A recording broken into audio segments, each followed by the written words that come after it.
Hello, everybody, and welcome to Cantina Social Hour. Happy Friday. Hope everybody is doing very well. And yeah, it's the weekend, you guys. Glad to be here. We got some topics to discuss. Glad that I'm seeing some of my usual Cantina denizens here in the chat. Hope everybody is doing very well. Good to see you guys. Good to see you guys. So I'm going to go through the chat, see who we have with us before I introduce the guests that we have on with us this evening. So Britt, how's it going? Britt, good to see you this evening. Thank you for being with us as always. We got Dodgson in the house. Dodgson, how are you doing? Thank you for being with us tonight. Paul, how's it going? Thank you, Paul, for being with us. Good to see you, of course. Peak Obi-Wan, good to see you. Thank you for hanging out with me in the cantina tonight. Jason, how's it going, Jason? Good to see you. Toy friends indeed. Toy friends indeed. Fellow collectors, Star Wars fans. Jacob, how's it going? Jacob, thank you for coming into the cantina once more. Alex, what's up, Alex? How's it going? Good to see you. Hope you're doing well. What better weather we're having, Alex, isn't it, than we were having earlier in the week. Mary, how's it going, Mary? Good to see you, Mary, as always. Thank you for being in the cantina tonight. Adam, how's it going? Hello, Adam. July through November, how you doing? Good to see you, as always. We got Tim in the house. Tim, how's it going? Thanks for hanging out tonight. Very cool, very cool. So good little group of friends that are organizing in the cantina this evening. Super cool, super cool. All right, so we have some topics we want to discuss tonight. And thank you, Randall. Appreciate that. This is the channel you're looking for. Appreciate that very much. Yeah, my friends. All right, so we got a range of topics to talk. We're going to talk toys, of course. We're going to talk the latest in Star Wars. We're going to look at the HasLab Giant Man, and we're going to talk Ahsoka, and then I'm going to talk a little bit about what's coming up in the near term for the cantina. Before we introduce our guest here tonight, I do want to share with you what is coming up next week for Social Hour, and then we'll connect back to the very end of the stream. But next Friday, and I know I've talked a little bit about this in the past couple of weeks. Next Friday during Cantina Social Hour, we're doing a special episode. We're going to do a fundraiser for Thyroid Cancer Awareness Month. So during that episode, we're going to have a group of guests, surprise guests, many who have been on Social Hour before, some who have not. And I can't tell you who's going to be on the show. You'll just have to show up and see who's going to be with us. So the entirety of the show, it's going to be the usual thing. We're going to talk toys. We're going to talk collectibles, Star Wars, all that. But we're going to be fundraising during that time. So any super chats we get, any proceeds from the stream that is sold through the Teespring store, 100% of those proceeds will go directly to thyroid cancer research. All right, so I hope that you're able to make it for that. And the guests that I have are going to be, some pretty cool people, and I'm really excited. I'm really excited for you guys to hang out with me that night. So it's going to be same time next Friday, 7 p.m. Pacific, and we're going to get it done. We're going to get it done. So thank you. I hope that you're able to make it, and we'll talk a little more about this at the very end of the stream.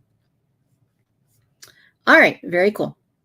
So tonight's guest on Cantina Social Hour, making his debut here in the Cantina for the very first time. This is someone that, very positive force within the collecting community. You can follow him on all the socials, on Twitter, on TikTok, on Instagram, on YouTube. And we're going to talk a little bit about what he does, and we're going to talk a little bit about all the various topics that I talked about. So Sean Solo8, welcome to the cantina this evening. Thank you for having me. As I said earlier, I'm a huge fan, and I'm seen your show several times. I'm just stoked to be in the cantina. So thank you. I appreciate that. And yeah, I mean, I think I was on one of your streams one time. It's probably been a couple of years, but I remember that was a good time. That was fun. Thank you for having me again. No problem. Yeah, no problem. Yeah. So Sean, tell us a little bit about what you do, because you have quite a presence actually on TikTok. I've been looking at your videos, and Oh yeah. You're pretty big on TikTok. So tell us a little bit about what you do between your YouTube and your different various socials. Well, TikTok, I just basically, while I'm shooting a video, because my videos are a lot different than most people's videos. So I put my figures in a lot of poses, probably about maybe 5 poses, just to show off how cool the figure looks. And I just take a different angle of a clip, and I would post that on TikTok. But I haven't been using TikTok now for quite a few months, and I haven't made a YouTube video in over a month, so I've been really slacking. But I would use TikTok to get people to hop over to YouTube, and I just wanted my videos because our category, I guess you can say, is so saturated, where people are, which is how I started. I would get a figure, open it, just show it off, and I wanted to try to do something a bit different. So that's where I'm at now. And now, it got to the point where you get hooked and you start buying figures and they're piling up. I've literally got stacks around me all over the place, and you get overwhelmed, and then you just, slow down on making content. But so what's up, Alex Martinez? Thanks for saying what's up. Appreciate that. But yeah, I love He-Man. Like, this is, the gray skull ladder I'm playing with. I really started getting into Japanese imports lately, and I think that's probably why I slowed down, like Mafex and figure arts.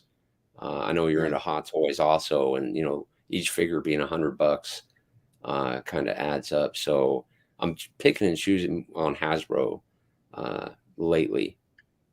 So, but yeah, that's about it, really. Yeah, for sure. I mean, it's you got to pick and choose, right? There are so many things that we're drawn to, so many awesome toys that are made by all these companies.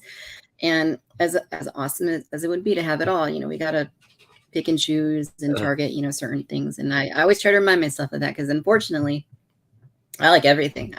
So I'm trying to work on that a little bit. So yeah, it is hard. But yeah, no, that's cool. Like dinosaurs too, don't you? So I collect. Yeah, so Star Wars is always like my focus, right? That's the bread and butter of my collection. But yes, I collect. I go into Jurassic Park. I go into Batman and DC. I go into, I have some Marvel Legends. I have a little bit of Ghostbusters stuff. I got a little bit of TMNT. So I'm all over the place. But yeah, if you were to come into my collection room, it's mostly Star Wars, what I have on display. And I can't display everything. It's roughly like a portion of my collection that I can display. And I just try and rotate every now and then. Yeah, that's what I started doing, because I never realized there would be so much dust, because I was an inbox collector for so long. Yeah. And then when I finally started opening them, all the dust, and yeah, I started buying baggies and just putting them in totes now. So I'm going to start picking and choosing too. But it does get wild. Yeah. Yeah, and the yeah, I used to be pretty big on the Mayfax and the SH Figure Arts and those. But then they kind of stopped. Like, they kind of stopped with Star Wars. They really cut back after a certain point.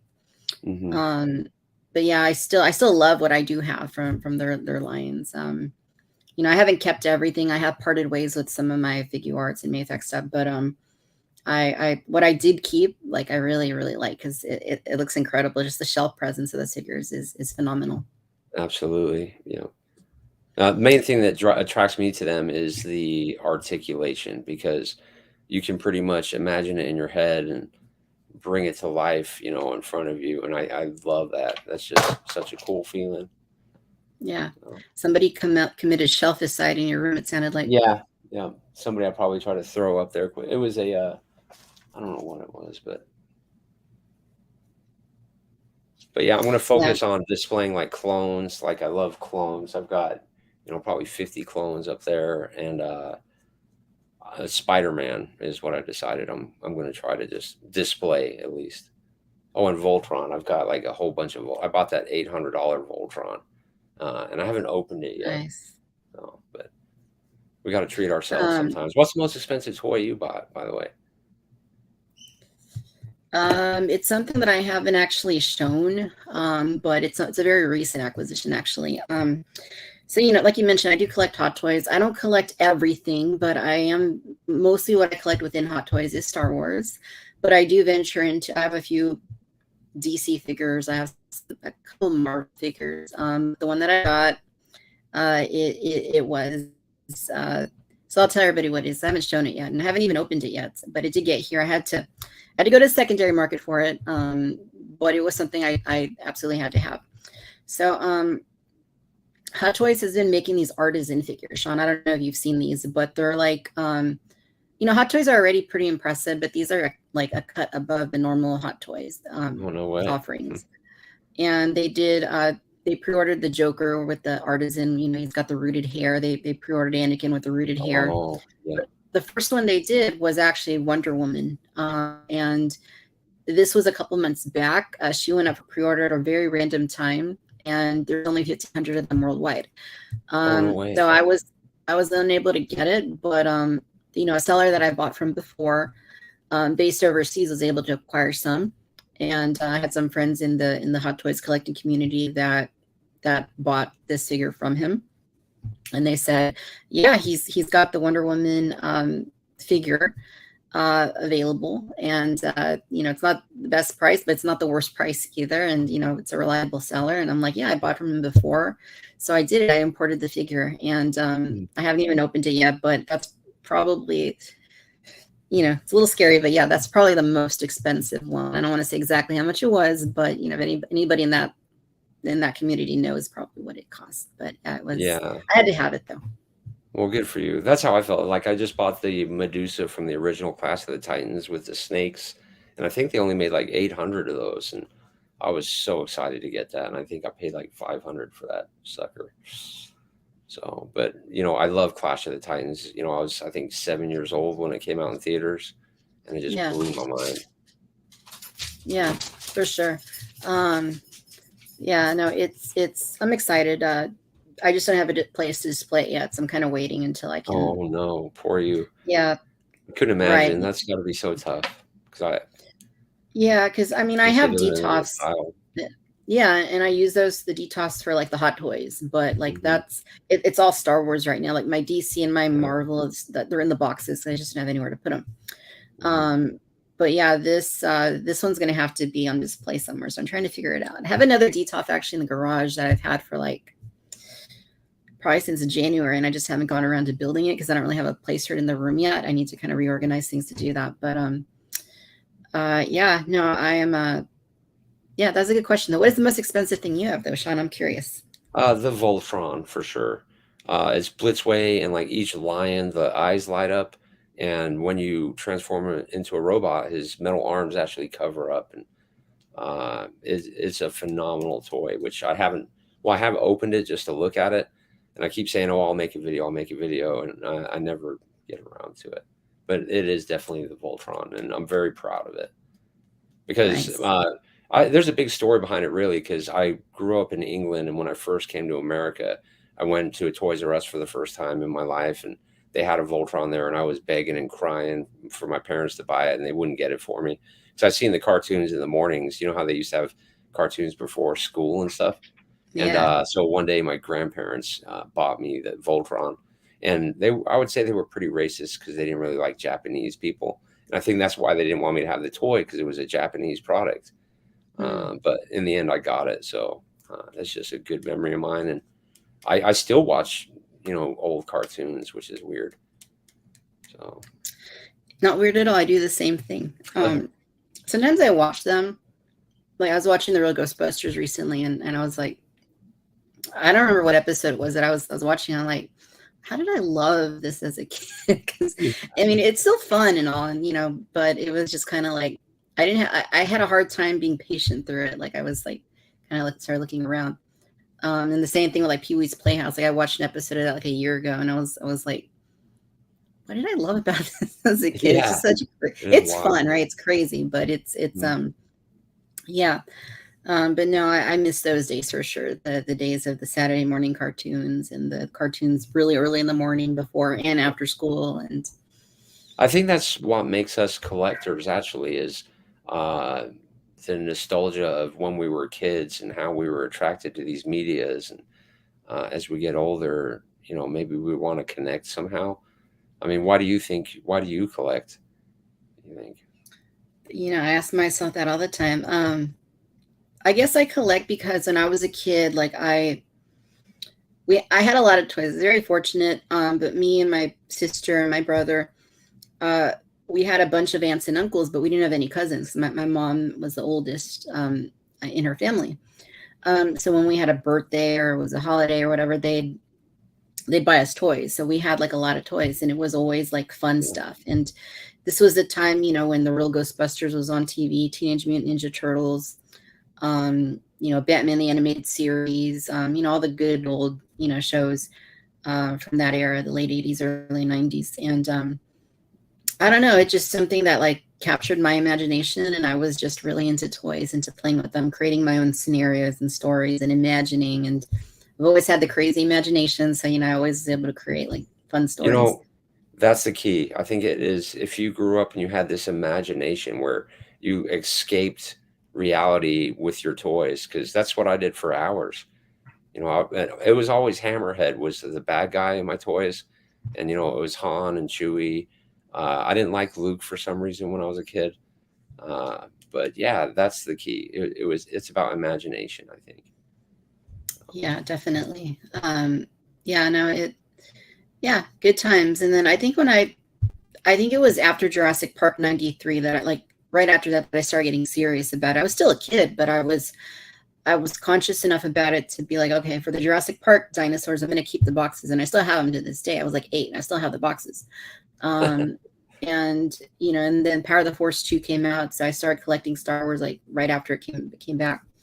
And then ever since then, I've just been consistently collecting. So it's steadily grown over the last 20, almost, getting close to 30 years at this point. But yeah, I think that's what it is just having an outlet to express your creativity, to be imaginative, to have fun, and to immerse yourself in this little like world that nobody else can access. I think that's what always drew me to it, and I think honestly that's why I still do it. Yeah, you nailed it. That's perfect. It really is.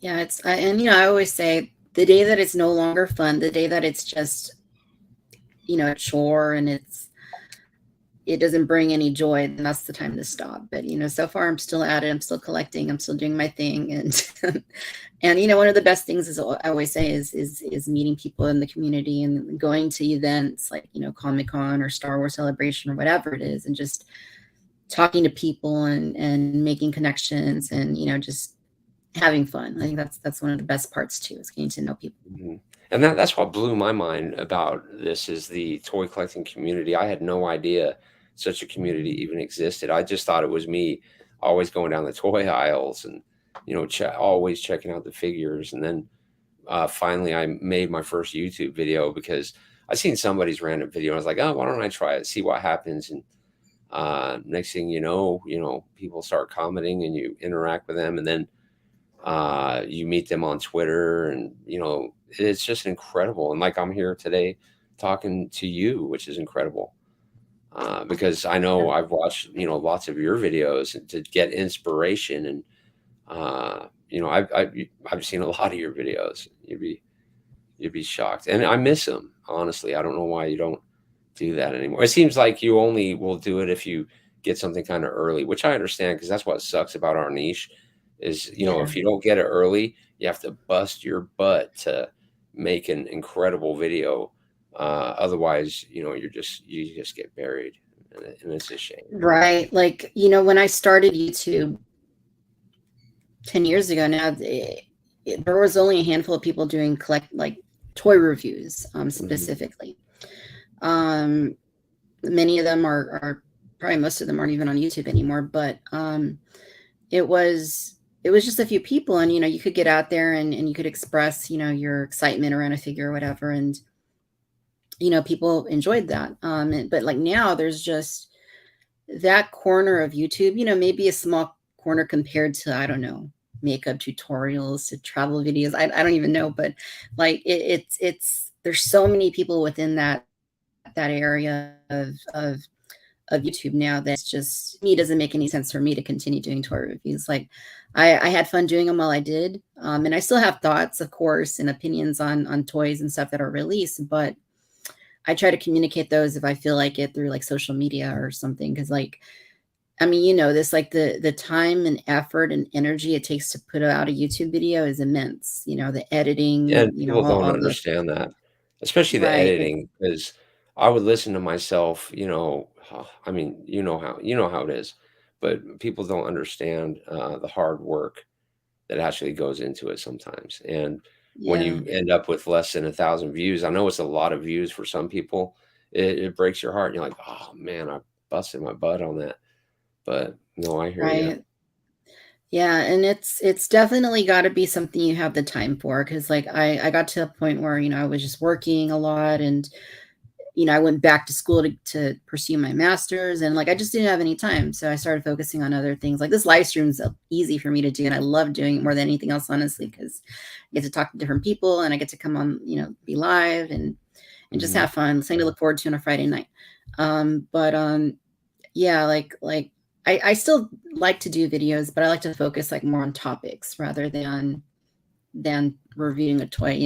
There's only so many ways you can say it has a ball joint at the hips. It Yeah. does this. He's got a second wash that's been applied to highlight some of the sculpted detail. I mean, like that's great, but Mhm. it's just one of those things that and I used to create, and I still do, like all the music for my videos. Like I still like make like because Oh, no, what I've been a cool. musician before, Yeah. so I was always a perfectionist at it. So I would always invest hours and hours to do a 10-minute video. And it got to a certain point where I was like, that area is so well covered that, I can Mhm. probably use any skills or any abilities I have towards other things. So that's kind of what I I started know. doing. And you're right because, I could now that I know how YouTube works and stuff, I could easily make like, some political channel or a Star Wars hating channel, but that's just not where, my passion is. And like how you mentioned earlier, I'm a positive person. I just can't do that. But it would be easy money. Can you imagine? It's such a shame. Bad. And There's that's plenty another of that. thing. There's way too much negativity out there. So it's like, Yeah. And then it's like, your Jaws video, I think how many millions of views does that have? oh my gosh, I don't even know. A lot. Yeah, well, I know it's got well over 1,000,000, but, for example, I randomly did this Sonic the Hedgehog figure, and that's like the most viewed video on my channel, and it's like, oh, come on. And it paid the most too, like made the most money, but maybe I should do Sonic the Hedgehog action figure reviews, because uh, holes need to be filled, I guess. Right, absolutely. I just want to highlight a couple comments here. So we got Rolando in the house. Thank you for joining Hey, us. what's up? Eric is with us. Thank you, Eric, for being with us. Absolutely. Yeah, so he's talking about the TVC podcast that came back this week. So that is back for season 3. Ray Deathray, how's it going? Good to see you with us. Classic Source, good to see you. Been a while. Glad that you're with us tonight. We've got 17.2 note. Hey there. Thank you for joining us. Randall, how's it going? Thank you for hanging out. And Randall knows how awesome that figure is. Thank you for that, Mary. Yes, absolutely. Hit that like button. And Daniel, how's it going? Daniel, thank you for being with us. All right. Yeah, we'll take it, I guess. And also we got in the house, it looks like John Miko is with us. John, how's it going? John is on You're the this legend. new, yeah, he's on this episode of TVC podcast this week. So definitely check it out if you haven't already, friends. And yeah, so it does take a lot of work to do that. Greg, how's it going? Greg, good to see you, my friend. And we've got Atavistic Empire with us. You were my first review. Oh, cool. Thank you. I'm glad you're still here after all this time. Yeah, so I mean, I think the important thing is if you're on YouTube, that you're putting out, you're being creative, you're doing your own thing, but you're being positive at the same time. Like Mhm. people have asked me before, like, hey, I'm thinking of starting my channel. What should I do? And it's like, well, what do you want to do? Like I try to frame it like make the kind of videos you would like to see.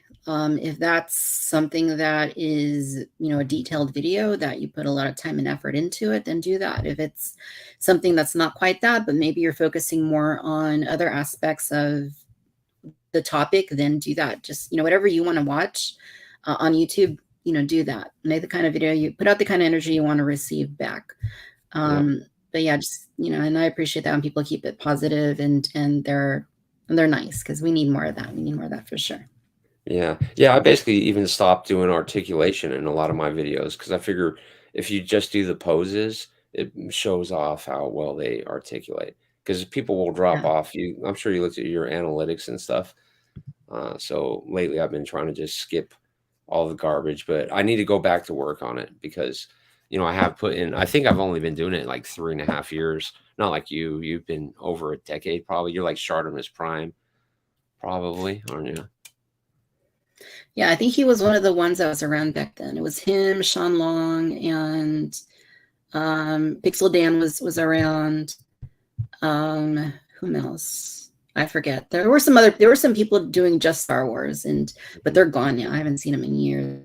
Oh yeah. I hope Oh, they're and then okay. I've I gone don't know what back and happened to like, them. But like Fwoosh's first video. Have you ever done that? You went to somebody's channel and watched like their first videos, and those are inspiring too yeah, because he's like really you quiet see in the his room, growth. and you can tell it's nighttime, and he's like, "Yeah, this one has this figure." And he's like really like mellow. It's just amazing stuff.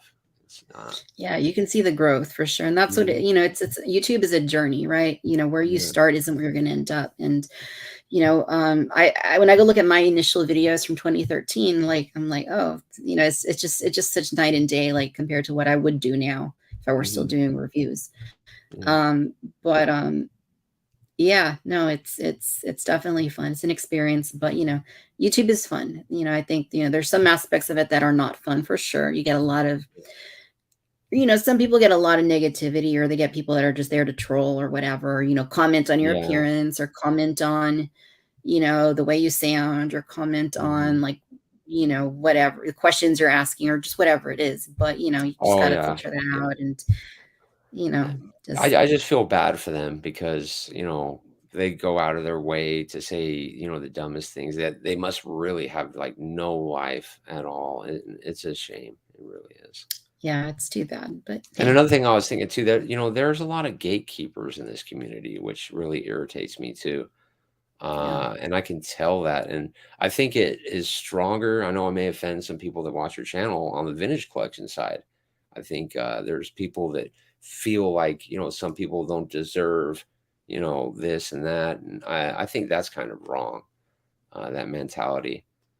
Uh, I think Marvel Legends has a lot of gatekeepers too, where they feel like, somebody doesn't deserve X, but what they realize is, they need to put that energy into something else. And um, do you believe that there's gatekeepers in these communities, or Yeah, I mean, I think there's gatekeepers in anything, right? Like, it doesn't matter what yeah? it is, professions, or, just in real life. And, Hmm. but yeah, no, like concerning, collecting, yeah, for sure. I mean, you definitely pick up on that from different, creators, or different, outlets or whatnot. But, and, some people have been collecting for 30 years, and, somebody new may come along, and they're interested in getting into it. And, it's like anything, somebody asks you a question that you might perceive as naive, and it's like, you might brush it off initially, but, we'll have to remember that, we all started somewhere, whether Yeah.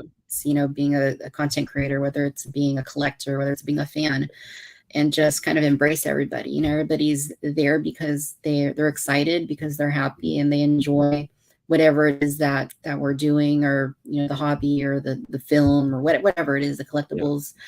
And it's just important for everybody to feel welcome in that space. So yeah, it Yeah. is unfortunate when that happens, but Yeah. No, no, positivity. yeah, 100% right. And it all comes down to, like you said, we all have this imagination deep down, and that's what we need. But I don't know why people take things out on other people, or not consider them like, a true collector. It just doesn't make sense to me. But that was another way I wanted to go, when I was making a channel and TikTok and things like that. That basically, because in reality, I've got 5 kids. I don't know if you know that, but uh, and I work, a lot of hours, and then I would do YouTube as an escape. Uh, but when people, I think the first time I found out about it, well, I'll just drop it. We can move on to something else because I do know it's a sensitive subject, and uh, yeah, it is what it Oh, is. fair enough. Like you said, it's in every fandom, so we can't really do anything about it. Yeah, no, I think the important thing at the end of the day is for people just to be kind and respectful and positive, and have a little bit of empathy, because like I said, everybody started somewhere. And it's easy to forget that sometimes in light of having been a collector for a decade or Yeah. plus or decades. Mhm. It's important just to remember that. But just want to look at one comment here. John, what's up, John? Gatekeeping can be misconstrued when people share their opinion of what would be a successful character figure in the line versus their own personal wants. Yeah, I mean, everybody definitely has their different ideas, and Yeah. I think it's true what he's saying here. It sometimes things may come off as gatekeeping when it's actually just, it could be experience. Mhm. I mean, collecting as long as I have and communicating with some of these toy companies as long as I have, sometimes people might suggest something, but it's like, well, they're not going to do that because X, Y, and Z. It's not because I'm saying they shouldn't do that, right? It's because, that time dealing with this company or seeing the patterns or studying, the sales information or whatever it is, or hearing from somebody that studied the sales data, like they're not going to do that because of this, that, or the other. Yeah. So I can see how that might come off as gatekeeping when it's not necessarily that. But I mean, there is a lot of that out there, obviously. But yeah, like I was saying, at the end of the day, it's just being positive, focusing on what you love and not tearing down other people for what they love or for what they Yeah. want. Well, and that's another brings up another thing there too, because I notice a lot of people, like, they'll bash Black Series versus 3.775, where I actually collect both of them. And I'm 3.75 just blows my mind how it's getting better and better and better, because I can pose those figures sometimes better than a Black Series figure. But then you notice a lot of TVC collectors, they'll say, "Oh, Black Series is getting all this," and then Black Series say, "Oh, TVC is getting all this," and uh, I don't know Yeah. why we have that problem. They should make, because they can probably shrink down the molds. I don't know what the deal is, but, like, for example, Dark Times Darth Vader, that is probably one of the best action figures ever created on the planet. Uh, but it's Yeah. 3.75, and Black Series, what do we get? No hands. Uh, I mean, it's just almost junk. Uh, Yeah. and it's a shame. And then we get like 2 waves a Um, year in Black Series and TVC. I don't know how many waves we've had this year. Probably a lot. They're really pushing the gas, but they almost canceled the line though too, uh, which is yeah. crazy. Yeah, I don't know. Maybe John probably knows how many ways. It's probably been like 3, I would guess, maybe. Oh, Like is so that far, it? 3 or 4, maybe. I lose track. But Britt, my dog, Dixie has opinions on that Vader. Mhm. Um, yeah, she's under the desk. She's actually asleep right now. So John says that there's 4 mainline assortments for the year. Okay, Um, so Black Series isn't I'm, getting shafted then. yeah, I mean, in general, like we're like Star Wars is getting less, like overall. I mean, we're getting a lot, and what we're getting is more expensive than ever. But I Hmm. the offering, and it's not like a decade legacy collection, 30th anniversary collection, the good times. Yeah. Um, yeah, I definitely think I collect both as well. So obviously on TVC, that's like my passion. But I still buy as many as I used to. But like this, I got in, and I guess this will take next little talk to you about was new acquisitions that have gone in our collection. So I this week I did get the latest of the Bad Batch season 2. And I was expecting all those to hit at one time because I also got Clone Trooper or 5, and it was just because I know that were just me for the Boba Fett's throne room. I just got charged for the last week, and I'm Ooh. like, you guys, but I said no. Those did you get the Bad Batch? Yeah, I got the whole wave behind me, and the Bad Batch is probably one of my favorite shows, and yeah, I had to get them. Didn't want to snooze on those, and I probably won't make a video for them, but yeah, I definitely got the Bad Batch. Yeah, the Bad Batch, like, the Black Series, the figures There's some of my favorite Black Series figures. Like Christian, they knocked it out of the park the first time around, but like the season 2 version colors for me just more fun.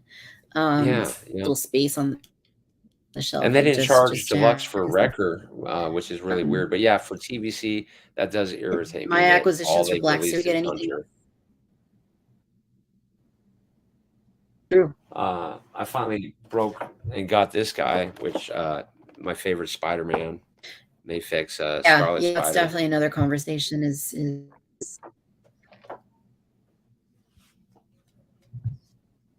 nice. Nice. That looks really. That looks.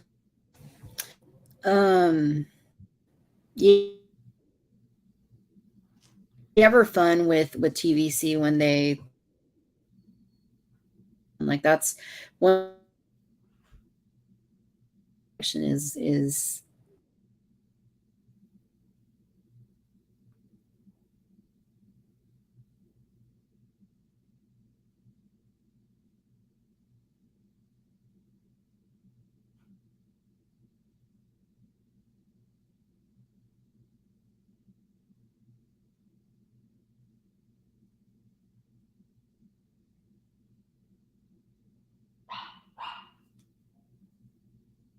Yeah, I don't know if I'm lagging or not, but you're froze up on me.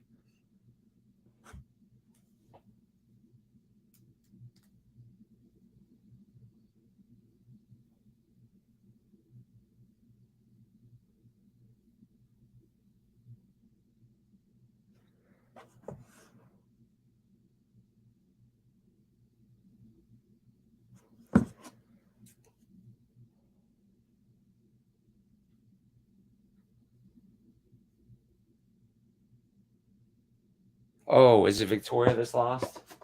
Well, if I'm still here, yeah, that's Black Chrysanthemum. I can't wait to get the other version, but yeah, I had to get that too. I mean, look at that face mold. That is absolute insanity.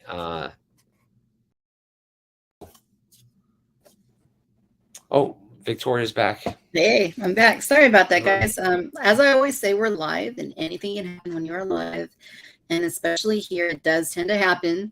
I don't know what it is. It's ghosts or UFOs or who knows what, but this happens. So I'm here. Sorry about that, y'all. So I think you were showing a new acquisition. Yeah, it's just like as you said. You know, I got the 2 new clones. I think it was 5s, or was it Jesse? I can't stand those window packaging. Finally got the new Black Widow, which is, that is amazing. Nice. I guess it's kind of like the Jaina Solo figure. But yeah, other than that, I don't think I got anything else really. So, all the Street Fighter figures, have you seen those? Those are amazing. The Jada Toys Street Fighter. So, but no, how about you? What did you grab? And I wish I could get Cad Bane. I know somebody mentioned Cad Bane. I would love to get my hands on that 375 Cad Bane. Yeah, I don't have that wave yet. I know, I'm just seeing John's comment here. Yeah, that's what happened. I went to the World Between Worlds for a few seconds there, and it seemed a lot longer than it actually was. And I saw Anakin, so there. That's what I was doing. Yeah. So I got that. I got that, and yes, definitely Brit. And I also got I got 2 of the Power Rangers remastered figures. I got the Red Ranger and I got the Blue Ranger because the Red Ranger was just released for Lightning Collection. So I got those. And I think has that been it? I think that's it. I think that's all I got this week. It was kind of a light week considering, but yeah. Expensive month though. That's pretty wild. I know it's the most, and I don't mean this like metaphorically or anything. Like it's absolutely been the most expensive month in collecting like ever for me. Like the Ghost, the Jabba's Palace, Boba Fett throne room.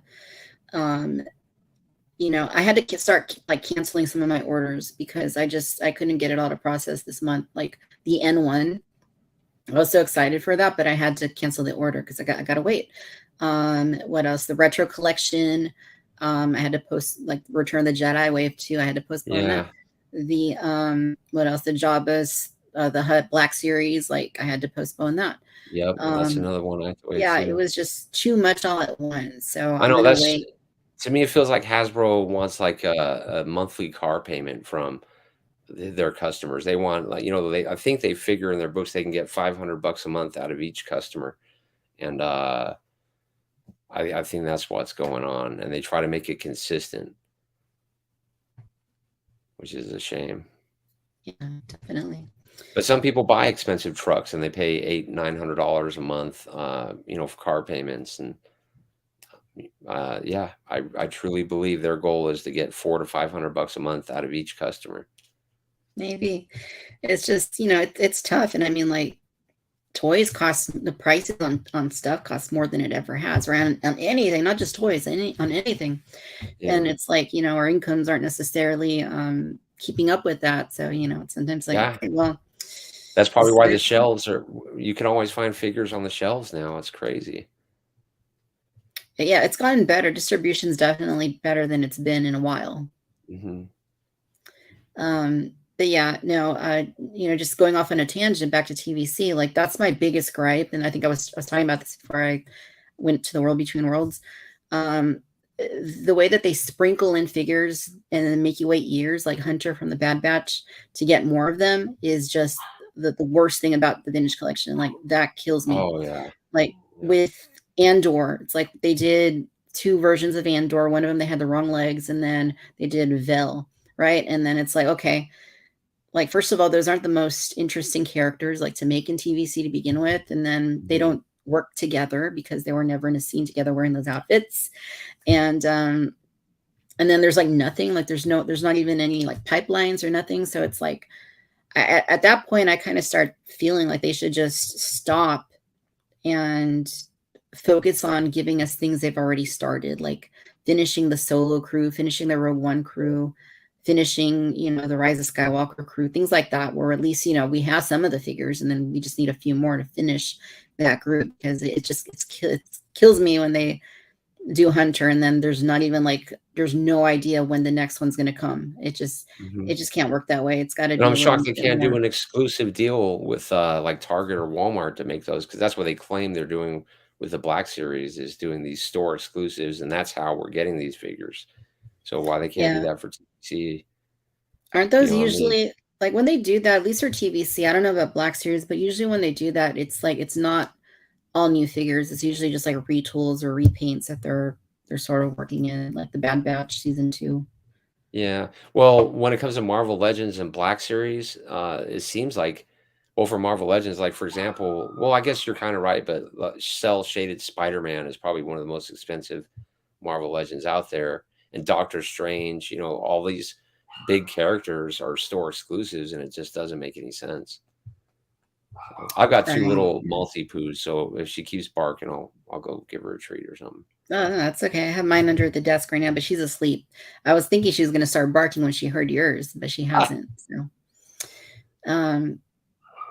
Yeah, I'll go yeah. check her. I'll let you be for a second. All right. Yeah. So, I'm going to go through the comments and see what you guys are talking about. Alex, for you too, it's been very expensive. Yeah. You back the Dragonfly, the Ghost, and you're backing the Giant Man along with other products. Yeah, I hear you. I feel you there. Eric says, I canceled the Book of Boba Fett throne. Right now, Hot Toys got my money. Yeah, I mean, that's the other thing, right? There's so many Hot Toys being announced on pre-order, and it's like, yeah, it's killing me too. Multiple sideshow shipping, order shipping soon too. Yeah, were the last 2 I got. I got Black Panther, and I got the Boba Fett from Book of Boba Fett. And I think I already talked about that last Friday, but yeah, I mean, there's a lot of stuff processing for sure, all across the board. Have I noticed, Pico Obi-Wan, the Amazon action figure box from Amazon? I have noticed that, and I actually posted this in my Instagram story the other day. Yeah, it was, what figure was it? It was, I think it was a Black Series figure, and they just put the shipping label on the figures box and sent it that way through Amazon. Nuts! What are they thinking? What are they thinking? But Yeah. oh well, it is what it is. Like, yeah, Walmart, sent my figures in this little baggie. Very nice. Yep. Classic Walmart. Yeah.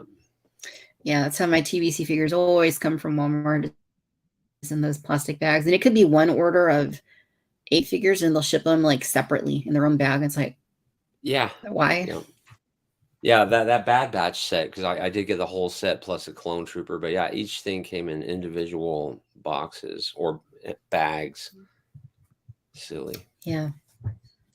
Did you get anything else this week?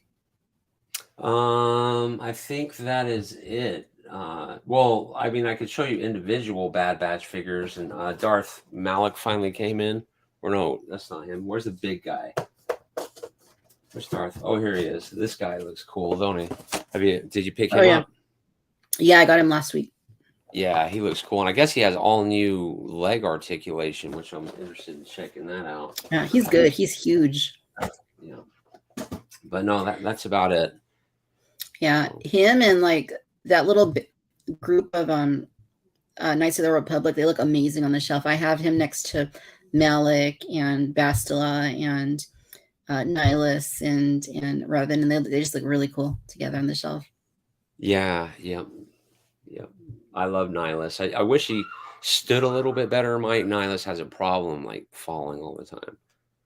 It's a bummer. Some figures do that. I came into the room earlier and there were a couple on the, I don't remember which ones it were, but they were on the floor, and I was like, I don't have carpet, I have wood floors, like, oh no, and so yeah, like the house's original wood floors from like 80 years ago or whatever. But yeah, it's like they commit shelf aside, as I said earlier, and they jump off the shelf. It's like, oh well. Yeah. Oh well. The thing I hate is when you hold them with their lightsaber, because you can snap that peg. Like my Rey from The Rise of Skywalker, she forever has a little peg stuck inside her saber, and I'll never be able to. And it's a shame because her saber's unique with a bandage on it, Mm-hmm. Yeah, that's a bummer. And that's one thing I wish that Black Series and TVC would do a little more is, and they used to be a little better at doing this, especially in vintage, but an unlit lightsaber and a lit ignited saber. Like, we need both of those because it's just too terrifying to like pull them apart. And then, like you said, if they fall off the shelf, I've had that happen as well.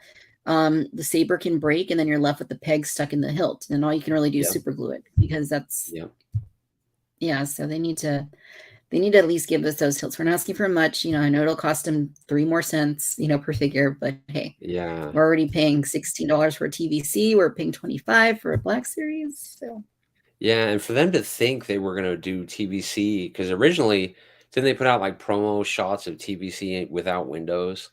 I mean, it's just insane. But I'm glad we got the windows back on every line now. So yeah, no, they didn't make them public, but yes, they did exist. I can say that they did. The photos did exist. And yeah, Britt, that Bastila is probably one of the best figures of the year for Black Series. I would say she's incredible. Yeah, I haven't opened mine yet, but she is amazing. Yeah, I put her in my top 5 so far for this year. Yeah. Oh no way, she's that good, huh? The one that I'm waiting for is season 3 Ahsoka. Like, that's the one that I'm like, I the young Ahsoka, right? Yeah, and I saw her at SDCC, and she looked incredible. Like, that could be the best figure of the year. But I need to get mine. I'm really excited for that. And I think who else is in that wave? It's it is the Magna Guards. The Clone Trooper. Overdue, right? Long overdue. It's the Phase 2 Clone Trooper, and I forget who else, but it's a cool wave. It's a cool wave for sure. Yeah, the recent wave that had is it Morgan from Ahsoka? That was kind of, and they give us that red droid with no face paint on it. It's like, oh boy. But I understand, I guess what they do is they put more money towards one figure, and then they make cheaper figures for the rest of the line. I know that's what Marvel Legends does. They'll have like 2 amazing figures, and then the rest are just repainted boring sculpts.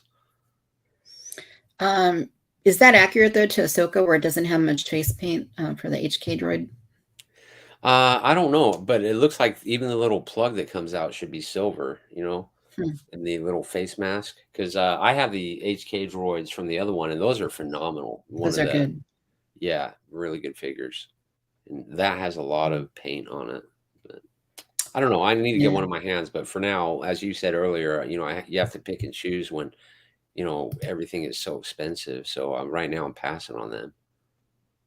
Right. Morgan is No, a somebody definitely. said, yeah, John said, she has no accessories, it's terrible. I just love her face, and that I think her costume pops, so I do want her in my collection. Yeah, the figure looks good.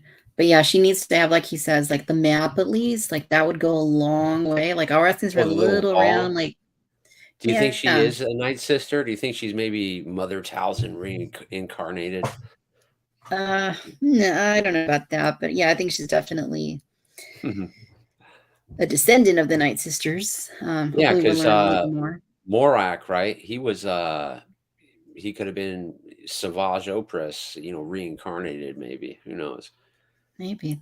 I watched the shows too many times. I watched that episode, like, I think 7 times. What is it, episode 4? Or yeah. With, yeah. How long is it gonna be until we see, Shin Hati, and Balin action figures? I'm hoping that at PulseCon next Friday that they announce them. Oh, is it next Because Friday? yeah, Oh, that would I'm be hoping they announce them. sweet. Yeah. Both I think Shin scales. Hati is amazing. She's just Yeah.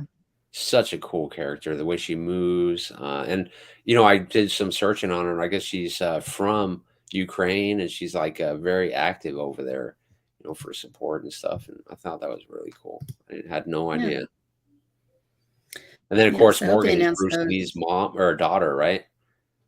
His she's his goddaughter.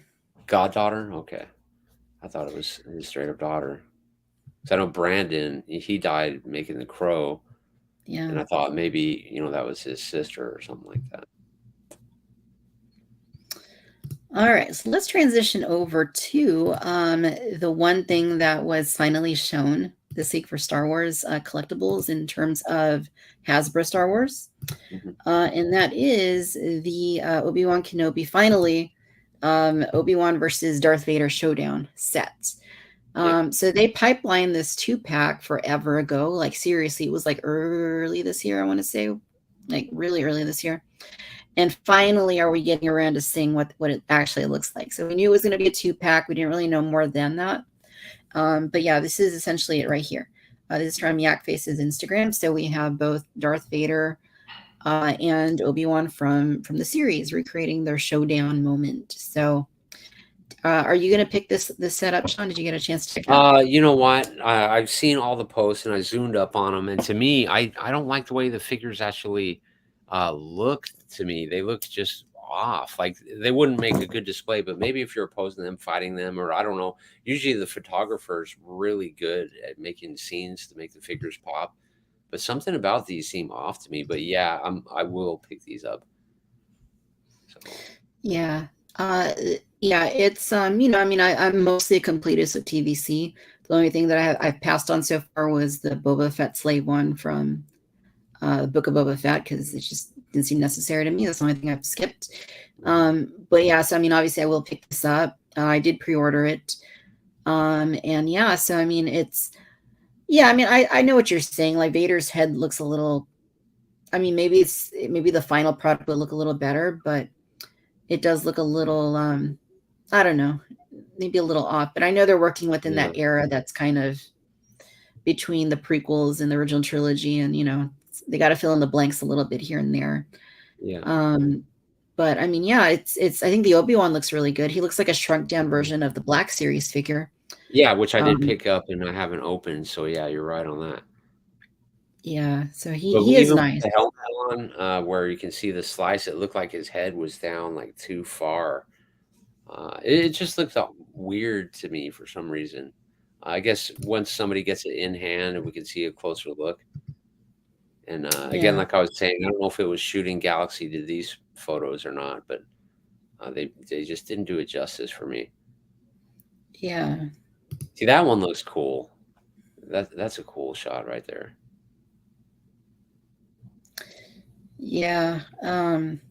But, the matte, it just looks odd. I think they could have done a little bit better. It almost looks like they took the Dark Times Vader and just slapped the head on the inside and cut it out or something. Yeah, maybe. Yeah, I mean, I more Obi-Wan, more Vader. That's cool. I'm good with that, of course. And this version of Vader is one that people have been asking for a while since the Obi-Wan show came out. But yeah, definitely cool. I'm excited for these for sure. And I know people are upset about the card back on Vader, saying that it's a huge lost opportunity to have. Oh, the head, yeah. Yeah, I don't really get that. I don't know. I know there's so many behind the scenes things too sometimes, like can you use this actor's likeness for this? Maybe, okay. There's a lot of things that we don't know, but yeah, I agree. That would have been cool to have seen him like with the cracked open helmet. Like that would have been perfect. Yeah. They even photoshopped the lightsabers. Look at that. That was nice of them. I know. They took the time to do that. Yeah, and that's an art in and of itself, because like rotoscoping lightsabers is first few times you do it, they're not going to look good.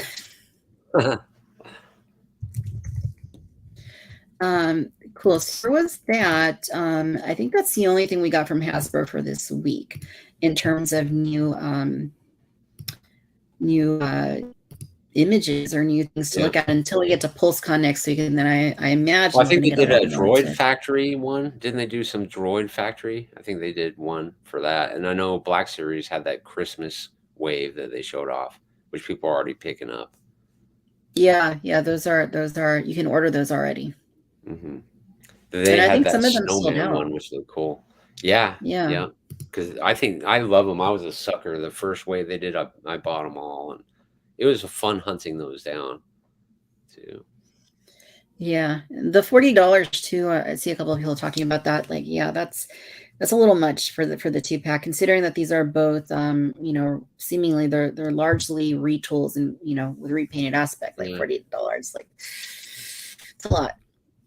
It's definitely a lot for 2 3 3/4 inch figures. Let's go and take a look at this one, because this was another one that we finally got to see this week. Oh yeah, isn't that beautiful? All my friends on Twitter are like insta buying this one. Yeah. How do you feel about this? 100%. She was a day one pre-order. Okay. Yeah, like there's certain things, like I said, with Hot Toys, I don't collect everything. I you have to pick and choose with the line like that. But anything they do from this show, I'm gonna pick up, 100%. Like, because I love this. I love Ahsoka. I love the series. So I'm just waiting for them to announce that Hera's coming, that Shin is coming, that Balin is coming, maybe Ahsoka with her white outfit is coming. Anakin, I don't know, whatever they want to announce. Yeah, Chopper, even like anything they want to announce from the series, I'm all there for. Hu Yang, give it to me, I'll take it. Well, I guess TVC is doing it right this time around by giving basically everybody, aren't they? Well, no, because you're forced to buy the HasLab actually to get some of the characters, but at least they're out there. No, this is exciting, like, for sure, because if the other Ahsoka figures they do make, and they will make more figures from Ahsoka, look anything, if this is like a metric to base what the Hera's going to look like, what Shin's going to look like, what those other characters are going to look like, then this is really promising. So I didn't even think of it as Shin one. Yeah, I'm stoked. This looks like one of the best ones I've seen from them, and they have some amazing ones that I've picked up before. So yeah, and Hot Toys aren't cheap, but thankfully they have payment plans, so always take advantage of the payment plans. And yeah, these don't even start charging until next summer, I think. So time to save up. Oh yeah, that's great. Yeah. I finally dabbled in that scale, and I bought a Mondo He-Man because I wanted to try, and I'm a big He-Man fan, so I did that. But I should have went with a Hot Toy, I think, for sure. But then that's so dangerous. So dangerous. Yes. Look at that. That is just incredible. I know. I would probably have her pose like that on the shelf, but then the head sculpt is so good that you wouldn't want the helmet on. Right. Yeah, I would pose her probably like this, but I'd probably put the lightsaber in her other hand. Yeah. Yeah, no, she looks cool. She looks so cool. Figure, here's a picture of her with Ahsoka. That looks really neat too. Yeah, I guess I was reading people are upset about this version of Ahsoka because it's from, I guess, Mando season what, 2? Yeah, this is the one that came out already. This one came out in March, April, I think. Because Somewhere in people, there. I guess, wanted an updated version, like you said, Ahsoka white. They'll do it. I mean, I think they're just using the old figure in there for reference, but I don't think they're not gonna re-release the same figures. No way. Yeah. They never do that. Anytime they bring back a figure, like there's something different about it. You know, the head sculpt's new, the eyes are different, the accessories, like it won't be. I'm sure they're going to do an Ahsoka from her own series, but I don't think it's going to be this one. I imagine probably they'd go with her new look, right? The white outfit. Yeah. It wouldn't be that bad of a hobby though if you exclusively collected Hot Toys, I'm sure. Because you could probably get away with what, maybe 2, 3 a month, maybe? Or what? Well, maybe How many depending on your Star budget. Wars do they release a month usually? Like one a month? Or how often do they do? There's probably at least like that physically release per year. There's probably at least like 8 to 10, I would say. Oh, so it's not too bad, really. Yeah, it's not terrible, but less than a dozen for sure. That looks cool too. Yeah, she looks great. I'm stoked. I can't wait. It's gonna, we won't have her in our collections for at least a year, maybe longer, because with Hot Toys, it's usually at least a year until you actually, from the time they put up for pre-orders, the time you get it, oftentimes longer. Some of them have been up for like 2 years before they've actually shipped them. Yeah. But yeah, this is cool. And there's actually a video of this figure that's been posted on YouTube. People that go to cool. Secret Base, which is in I think it's in Hong Kong, Yeah. and they always put them on display there. And people have taken video, and it looks just as good as it does in the photos. So that's awesome. Yeah, I'll have to check that out. Yeah. Yeah, the droid is really cool, John. I think how do you say it? Huyen. But he's a great addition. I know he was in the Clone Wars and stuff, but I just think this show's great. Everybody's dogging Dave Filoni and stuff, and I think at this point they're just doing it for clickbait because how can you not like what they're giving us right now? It's crazy. Yeah. It's not the original Star Wars. It's not Han, and Leia arguing on the Death Star, but it's good stuff. It's good stuff, and it shouldn't be that, right? It should be something different. Yes, I'm really excited for her. And yeah, she's great, and she comes with a bunch of accessories, so it'll definitely be a nice one to. Even her on that speeder bike, I thought was absolutely awesome, and how she dropped down. That was one of the coolest introductions in all of Star Wars for sure. And then people were dogging that music, and I thought the music was perfect Star Wars. It was like it was great. Heavy metal Star Wars. That would be it perfectly. Yeah, and if you imagine what is Sabine listening to on her space version of her iPhone, like it would have to be something like that, right? Like what else would she be listening to? Yeah. Yeah, so she comes with a Loth cat. How cool is that? Very cool. Very cool. Awesome. Well, I wanted to take a quick look at this, and I know that you're you're going to take point on this one, Sean, because I don't know a ton about it. But the HasLab Giant Man. So this is when did this campaign begin? About a week ago, and it's kind of spooky because it hasn't even hit 50% yet. So I don't know if it's going to be another fail because there's a lot of clickbait videos on YouTube right now about why you shouldn't back this, and that was my point in saying, like, for example, the Ghost, if it didn't have those figures as tiers, would it have been cheaper? Because people are saying, this is $199. It doesn't come with any accessories at all or any action figures as tiers, and people are saying that now they've showed all their cards and they know that they're packing in all those figures in that price just for your initial offering. And so if it doesn't hit the tiers, it's not like a bonus for the customer. We're paying for them anyway. Because this is fully textured. It may look simple, but his arms are fully textured, gloves. There's so much, texture on this figure that they charged us, I think $300, or no, I think it was $350 for Galactus, and this guy, actually has more articulation and stuff. And people just can't figure out where you get this $200 versus 350. Uh, so yeah, they're smart So guys. this is as far as I can recall, this is the least expensive HasLab so far, right? Of all of them. Yeah, yeah. Except for I think the Sky Striker might have been 199. I can't remember for sure. I have that one. I'm trying to remember how much that was. I think it was closer. Was it 250? I don't remember anymore. Yeah, it probably was 250. But yeah, I think this is another test for them to see if they can get away with not giving us good tiers, and it doesn't look like it's working though. But I'm sure it'll get funded. It'll get the 10,000. Yeah, I mean, I don't know much. I'll be honest. I don't really know who Giant Man is. And I, not most of my Marvel experience comes from the movies. All the different Marvel movies. But so I'm not sure who this character is. So I would not purchase it on that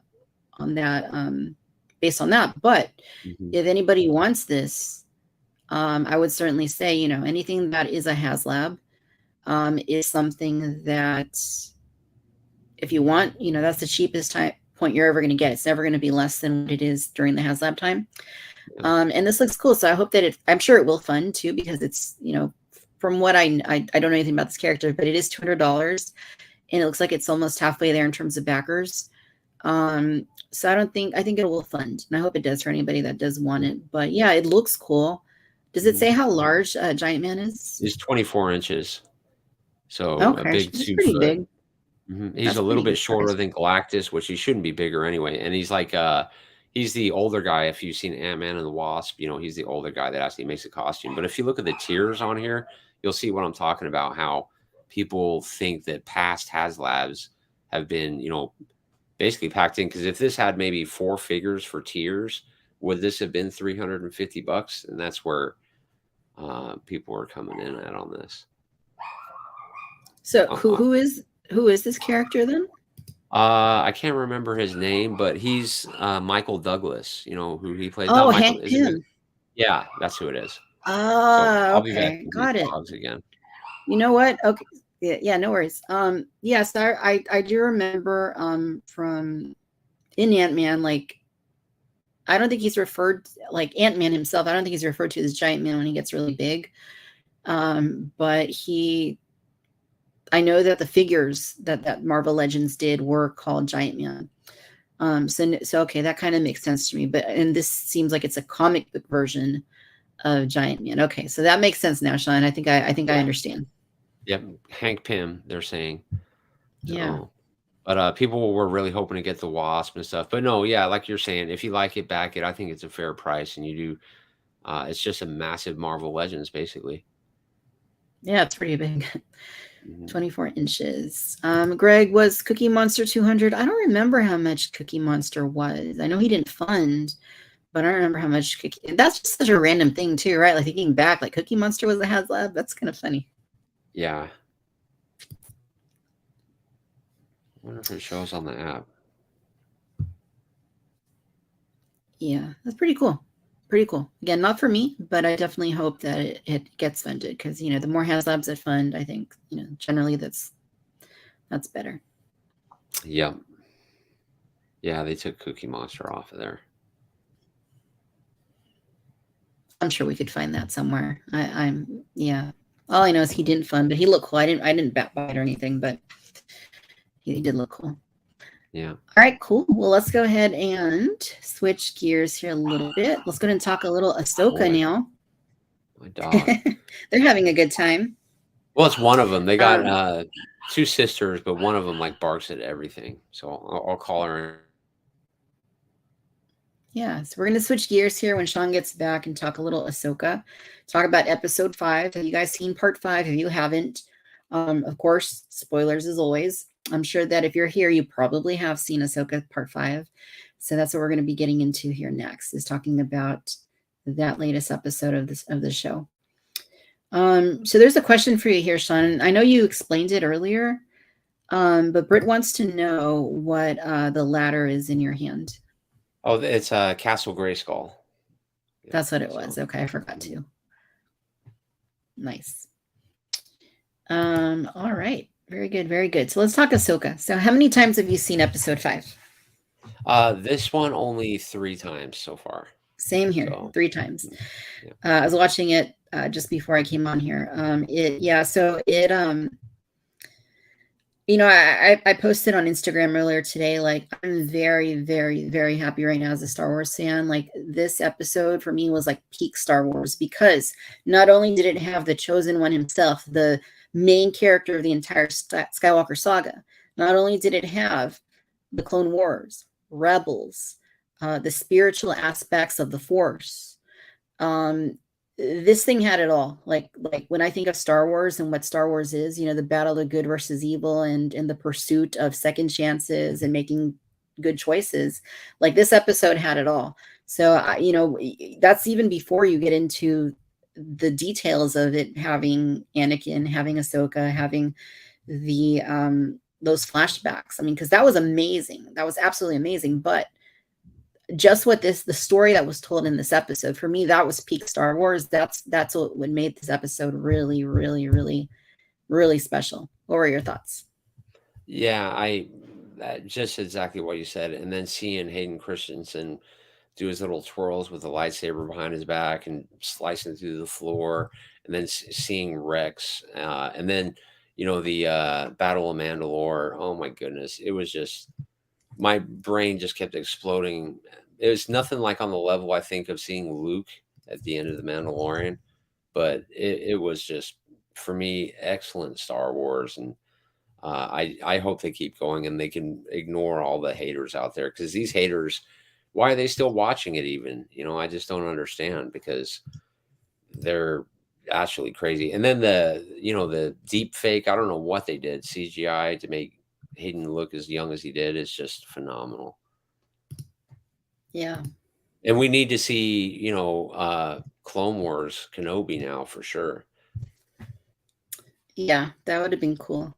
Yeah, look at that. That's just epic. Yeah, like the shots in this episode were just like masterful, like so beautiful. Like, anything you look at in this episode, like it was just always like it was framed so well. Like it was just awesome. Just visually a gorgeous episode. Before you get in, not even counting the story elements or anything else, it would just look amazing. But like this, and I said this on Twitter the other day, like, I actually, like, this is the first Disney Plus Star Wars episode of any of the series that actually made me like cry. Like, this one absolutely did, because the story was 100% where it needed to be. It was amazing to see Hayden back. Like, he is the absolute heart of Star Wars. And like, in any way they can work him into the story, like, it's just perfect. So yeah, I was completely like am in love with this episode. It was just perfect. And it was everything that I think we needed as Star Wars fans. And it was, and then some. Like, it just, the messaging and everything in it, I was so blown away with it. Yeah, I truly agree with that. I think this is, I don't know, that feeling of when you've seen Baby Yoda for the first time was amazing, but this is probably the best Disney Star Wars we've ever had. Yeah, absolutely. So, what did you think about how this episode was kind of cut between, it goes back and forth. It focuses on Anakin and Ahsoka, but then it goes back to what's happening on Seidos with Hera and Carson Teva and Jason. How did you feel about that back and forth in this episode? It wasn't jarring for me at all, and I didn't mind it, only because I think I like the other characters. So yeah, to me, it wasn't too bad. I do wish we would have got some of the villains just to get a glimpse of what they were doing, but I guess we have to wait for next week for that one. Yeah, that's a good point. I wonder what the villains are doing. Have they made it yet all the way to the galaxy they're on their way to? Or I don't know. It's fun to think about, though. Like, because that going to another galaxy, we know that hyperspace travel is pretty instantaneous. It's pretty quick. I mean, Yeah. from what we can see as viewers, I don't know how long it actually is if you're in the story. But it was. I wonder what it is going between galaxies, like how much longer that would take. Because you would think, like, compared at least to the way it works in our world, like galaxies are pretty darn far apart. It's not like going from one star to another. These are like, Mhm. 100 times as far away from each other. Yeah, and when they do hyperspace, it isn't like instant. They go in hyperspace and they're just traveling, and then they have their little talks and stuff. Yeah. But another reason why I think they went back and forth is I think they're going to try to make us love this Jason kid, because I Mm. still believe people always think I'm wrong, but I believe Jason now, Baby Yoda, Mara Jade are going to be killed, and that's why Luke becomes the way he is in The Last Jedi, Hmm. because it's just devastating. So they're going to make us love all these young characters. Luke is going to train them, and then Snoke is going to kill them all, and he's going to lock himself on an island. I think Dave Filoni knows that's the only way he can make the sequel trilogy work with maybe hardcore fans that are so, broken by it. Yeah, that's interesting to think about too, because we don't, we know where things are headed eventually, like when you think about the sequels. Yeah. But I really wish they would have taken the time to build all this up before going into that territory, before going to episode 7, 8, and 9. I mean, things are what they are, for better, for Mhm. worse. But I just imagine, like, the potential had they held off on those and built out this whole period between the trilogies, right? And Yeah. then developed them a little more organically. I feel like that would have been the way to go. But at least, like, we're getting more Star Wars content than ever. We're getting some amazing things, and as I always say, if you don't like one aspect of it, there's always plenty other Star Wars for you to enjoy. Mhm. But I think, generally speaking, from what I've seen, like, this series seems to be pretty well loved, and this episode and the last one in particular seem to be really, really well loved. So I was really happy. Yeah, I am very happy. Like absolutely. Like just I was over the moon. Like, after I came out during this episode and coming out of it, like, just what this episode meant to the entirety of the Star Wars story made me Yeah. really happy. Yeah, and I think this is also going to bring in new fans to Clone Wars and Rebels. I bet a lot of people will go back and rewatch those now for the Yeah. first time. Yeah. What did you think of I mean, I know, I'm sure you loved it, but what did you think when you were sitting there and you saw suddenly we're in the middle of the Clone Wars, like something that we've heard about, something that was mentioned in the very first film, In A New Hope, but wasn't really shown at any detail until we get to the Clone Wars animated series, 3 decades later. How did you feel to actually see this portrayed in live action? To me, it was just mind blowing, and that's why maybe I have to watch it multiple times, because it's just everything I wanted to see, and it brings hope that maybe we'll get more of this in the future if it's good enough fans reaction, because we even had Rex in there, which was crazy.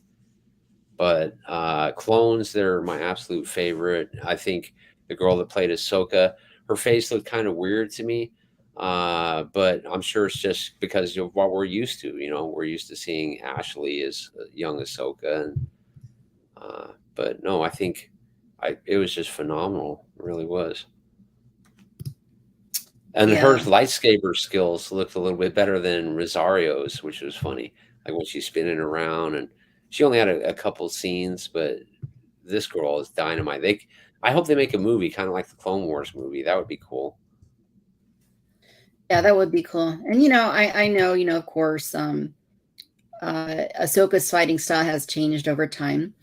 In the Clone Wars, she's very much not held back. She's fully like a warrior, and in Ahsoka, all these years later, she's a lot more restrained, Yeah. a little more calculating. Like when she goes up against the Morak and, like, basically just cuts him down in one stroke. So it's definitely a different. She's evolved, I guess, as a warrior over time. So to me, that made sense. Like, it felt Mhm. pretty organic. I felt like. Yeah, that brings up a good point, actually, because if you go back and watch the documentary of the original Star Wars and George Lucas and talking to them and stuff, and Obi-Wan Kenobi, for some reason I can't remember his name, man, but Sir Alec Guinness, right? He said that George Lucas told him to be like an old samurai that's just wandering.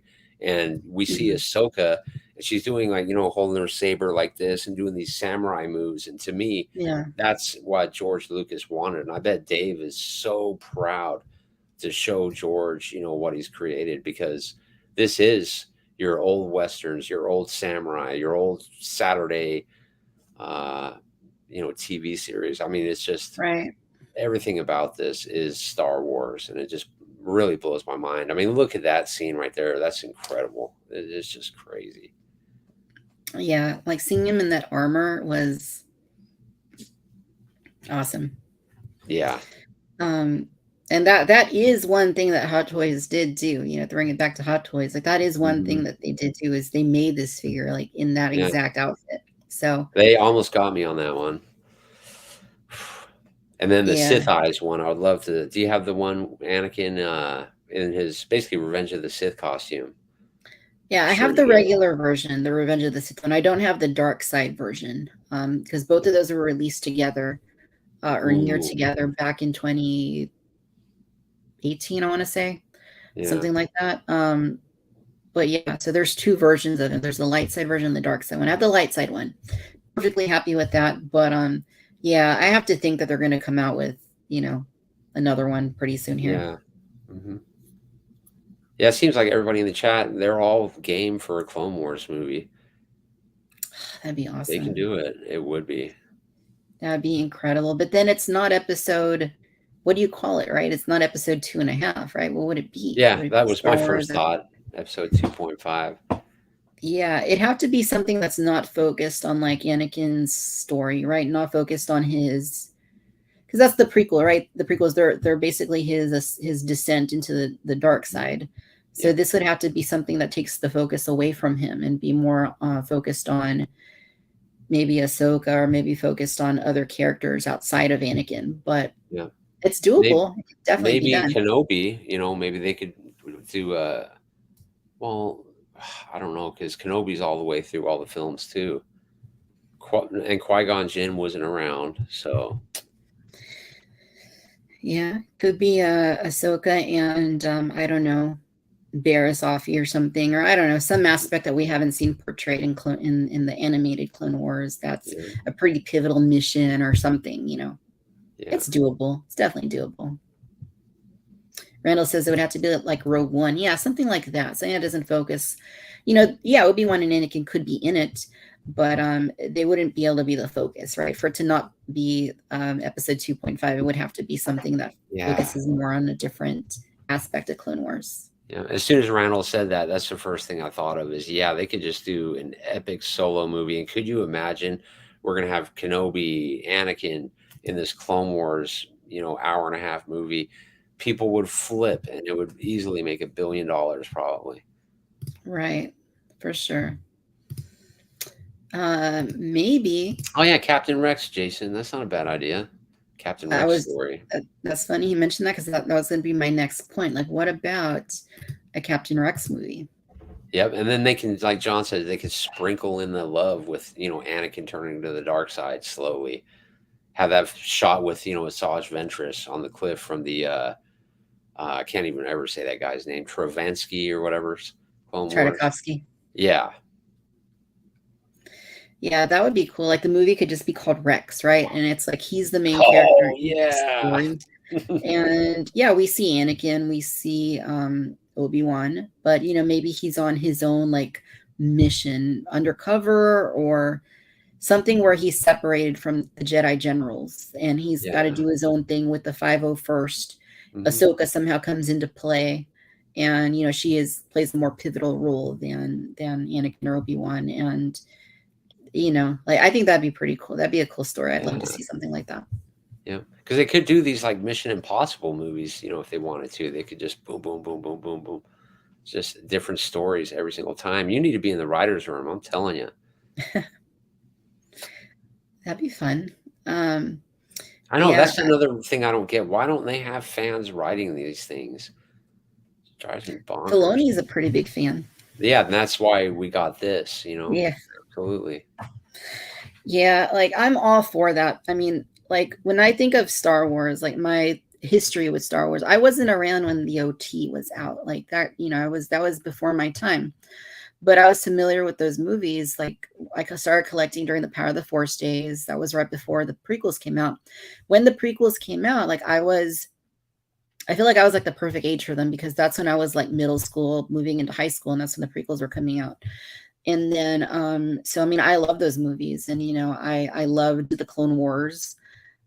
So of all the things I collect, like my favorite things to collect outside of the Cantina, outside of Jabba's palace, is Clone Wars stuff, prequel stuff, Hmm.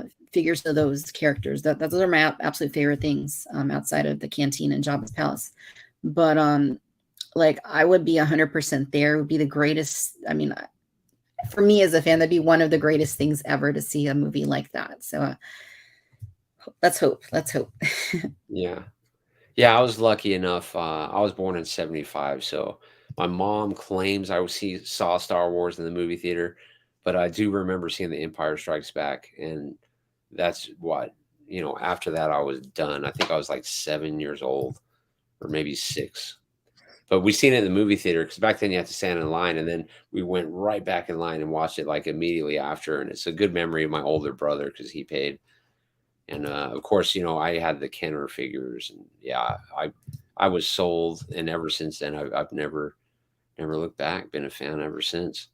And in fact, I didn't really like the prequels when they came out, but I did love Jar Jar. Everybody hated Jar Jar, but to me, Aw. Jar Jar was so Star Wars and the pod racing.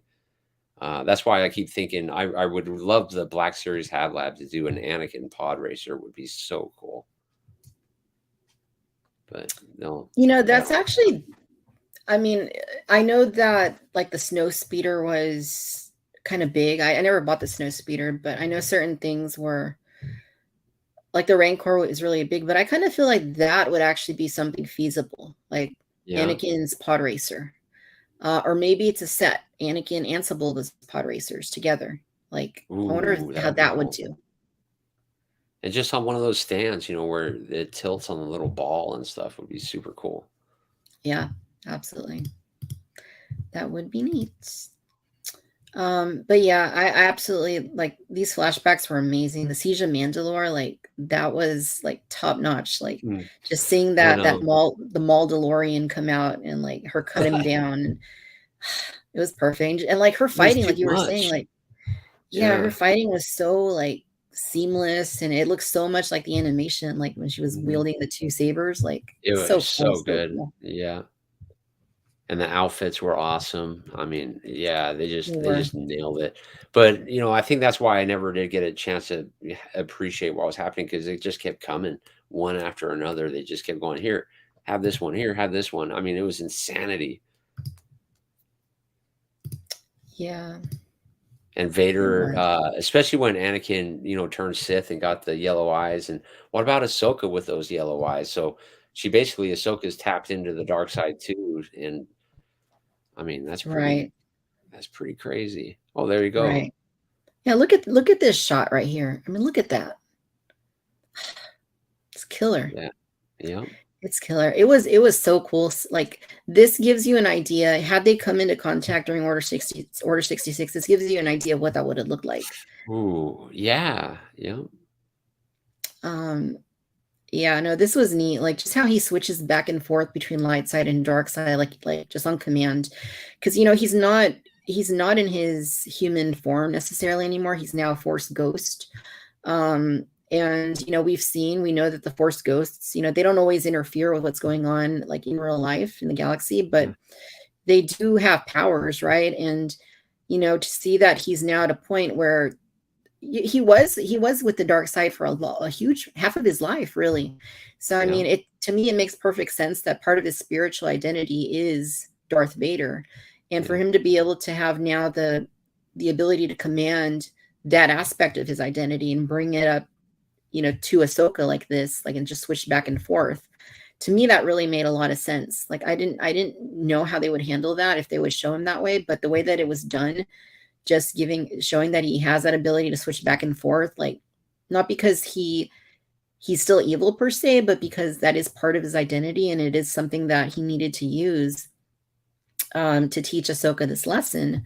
I thought it worked really well, and I really appreciate that aspect that Filoni put into his careful consideration of the Force as a character and how the Force manifests with Force ghosts. This really brought a lot of information into that aspect of Star Wars, because we really haven't gotten enough about the Force ghosts and what their world really is like when they're not showing themselves to Luke or showing themselves to Rey or whomever it is. So yeah, I loved that aspect of it. Yeah, I guess that is what a lot of people are upset about because they're not sure, what this was and why it even happened. But a lot of one of the theories I read that was interesting is from that Mortis and son, because in the Clone Wars where they had that woman that was good and then the son that was evil and then there was the father and he was like, Mhm. Anakin, you're the chosen one. And maybe, that's the theory that I like, is that he is like the chosen one, and that's what this is showing. And yeah, he's giving her that final lesson. And because like you're saying, if he's the Force ghost here, because he is the chosen one, he can do this. So, because Yeah, Filoni knows that he's the chosen one for sure. right. Yeah. It it was beautifully handled. Um yeah, just the overall messaging, like I was saying, like, it you go back to like what can he teach like somebody at this point? What can he teach Ahsoka at this point? But like it just perfectly made sense. Like everything that he communicated to her was what he should have done when had she finished her training with him back during the Clone Wars days. Like, and it's stuff that he learned over the course of his life, right? Because he was Vader because he didn't know how to deal with the dark side. He didn't know how to handle that pull and those things that he was interested in but forbidden from, and like all the problems with the Jedi Order, the flaws that they had. But like that final lesson, just being,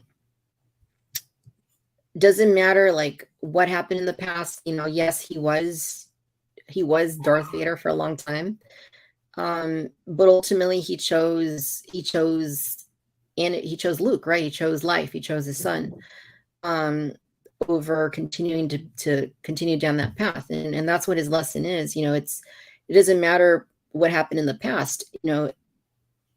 What you today, like every day you have a new opportunity to choose your course of action. You have an opportunity to make your next move. And what will you choose? Will you choose life? Will you choose death? Will you take the easy way out, or will you use that choice to pursue good things, to make a better choice than you may have made before?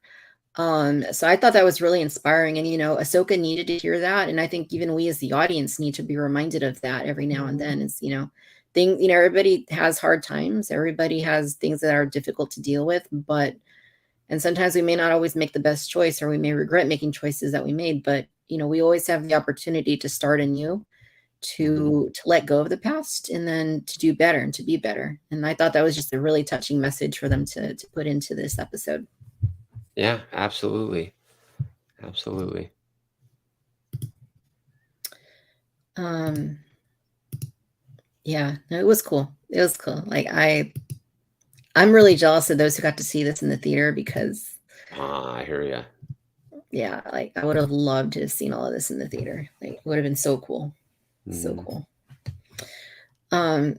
But yeah, look at this. I mean, like, man, he looked so good. Like he looked so Yeah. so good. Like I loved that he was back in this.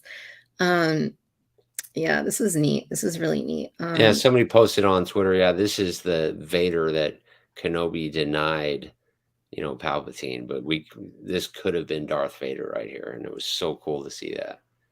Yeah. So we And only just saw like, it on Mustafar where he basically slaughtered all those yeah, tubes and we droids. didn't get enough of it for sure. Yeah.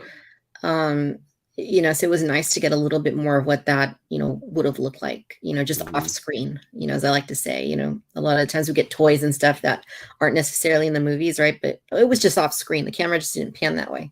Yeah. Um, so that's kind of what I feel like with this. But yeah, I mean, Yeah, this was cool to see him like this, and like I said, Yeah. Hayden is the heart of Star Wars. Like he's so wonderful, and you know, it nostalgia is, you know, is a big part of it, but when nostalgia is used tactfully, it's used in a way that is, you know, Yeah. sparingly, but in effective ways, like it was here, then I'm all for it. It totally makes sense. And you know, this is the main like character of the Skywalker saga, you know, like episodes 1 through 6, you know, really it's like Lucas said, it's Anakin's story. Yeah, like Luke was the focus of the original trilogy, but the overarching story is Anakin's story. Him as a, you know, as a child, his rise as a Jedi, and then his fall to the dark side, but then his ascent back from that at the end of Return of the Jedi. So when he is included in the story, you know, that's going back to like what Star Wars is. And you know, and I think I'd love to see more of Hayden in Star Wars, but I really also feel like they should use him sparingly because of how special he is. And what we have of him in Star Wars is amazing. And like this Yeah. episode was amazing. And I don't think I think he should come into play when it's especially important, when there's a message that needs to be imparted. It's like the Force Ghosts, you know, going back to Obi-Wan. They always appeared when the protagonist needed an extra little push, a little extra reassurance, a little bit more help to make their next steps. Oh And that's what yeah. he did in this story. Yeah. So I think he should be used sparingly. I would love to see him again, and I hope we do, but not like a regular thing. But also like just for Hayden, you know, just like, you know, all the stuff he endured. Like I remember back to that time, you know, like I said, I was a kid growing up with these movies, and you know, I remember like I loved them, you know, I loved all of them, and just I didn't understand, you know, at that age, like why, you know, why are they hating on this guy? Why are they hating on these actors in these movies? But it's I think, you know, that he totally deserves like the success he's having and the Yeah. love he's receiving right now. Like it's absolutely well deserved. And you know, he's just amazing. I hope we have him around forever to because he's just so awesome. Yeah, my daughters watched these with me too, but I remember showing them when The Force Awakens came out. That was when basically I showed them the whole trilogy, and they cried their eyes out because they loved Hayden so much. When he turned to the dark side, they were in tears, and it really Oh, touched me deep that that this story is going to be forever. yeah. Just amazing. But what I was really hoping for was because if you ever read the Vader comics, Anakin was doing everything that he could, well, Darth Vader, to bring Padme back to life. And I was hoping that he figured out a way to recreate life because that's what they were talking about. And that Rey was the reincarnation of Padme. And that's what I was hoping Hmm. was going to happen because he loved Padme so much. He created Rey. And, but that wasn't the case. I was wrong. I thought that would have been cool. You know, that's half of the fun of it too, is talking about it after and speculating on, you know, on the whole thing. So it's definitely part of the Hmm. fun. So do you think Uh, we'll get a new Hayden action figure now? Probably. hell yeah, we will. Yeah. Probably a repack on the Black Series, but they need all new articulation because that is so outdated, and I'm sure the TVC is outdated too. I can't remember. I did a review on him, and I love it, the figure, but he's probably got those straight legs, huh? Yeah. Poor guy. Unfortunately, the Anakins we have from either Black Series or TVC are outdated and need to be redone. Hmm. TVC, the last time they did episode 3 Anakin, like an all new figure, was the Vintage Collection 1.0 when it first came out back in 2011, no 2010. And it was this version of Revenge of the Sith Anakin. He had the Sith eyes, but the packaging, there were 3 variants of the packaging. The first one was the chase version, which had the foil on the Vintage Collection, like racetrack. It was like a foil. Those are the chase versions. And there was also the it said Anakin Skywalker in the name pill. Then they did a regular release without the foil that said Darth Vader. Oh my Um, goodness. and then they released it again in the same one, but it said Anakin Skywalker instead of Darth Vader, and that's the most common one. But yeah, that was the last time, and I think that one even was a kit bash with parts from the Evolutions Anakin, which goes back to 2005. So Yeah. really, we haven't had like an all new Anakin figure in like almost 20 years. Like Yeah, I think the at only least, one I got is where he's holding the lightsaber behind him, and I think he was in his Clone Wars armor. So maybe that's the only one I got. yeah, yeah. Specific to Revenge of the Sith, that would have been the last one we have. So yeah, we need an all new one in also in Black Series, because the one that they released in archive a couple years ago, like it was better because of the photo reel, but it's Mhm. still not it's not up to quite to Yeah. current standards. Yeah, I So they bought the need to. figure arts one. Have you ever seen the figure arts Anakin?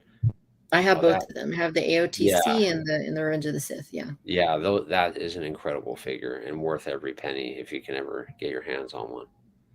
The Attack of the Clones one in particular, I think is amazing. It's like one of my favorite figures.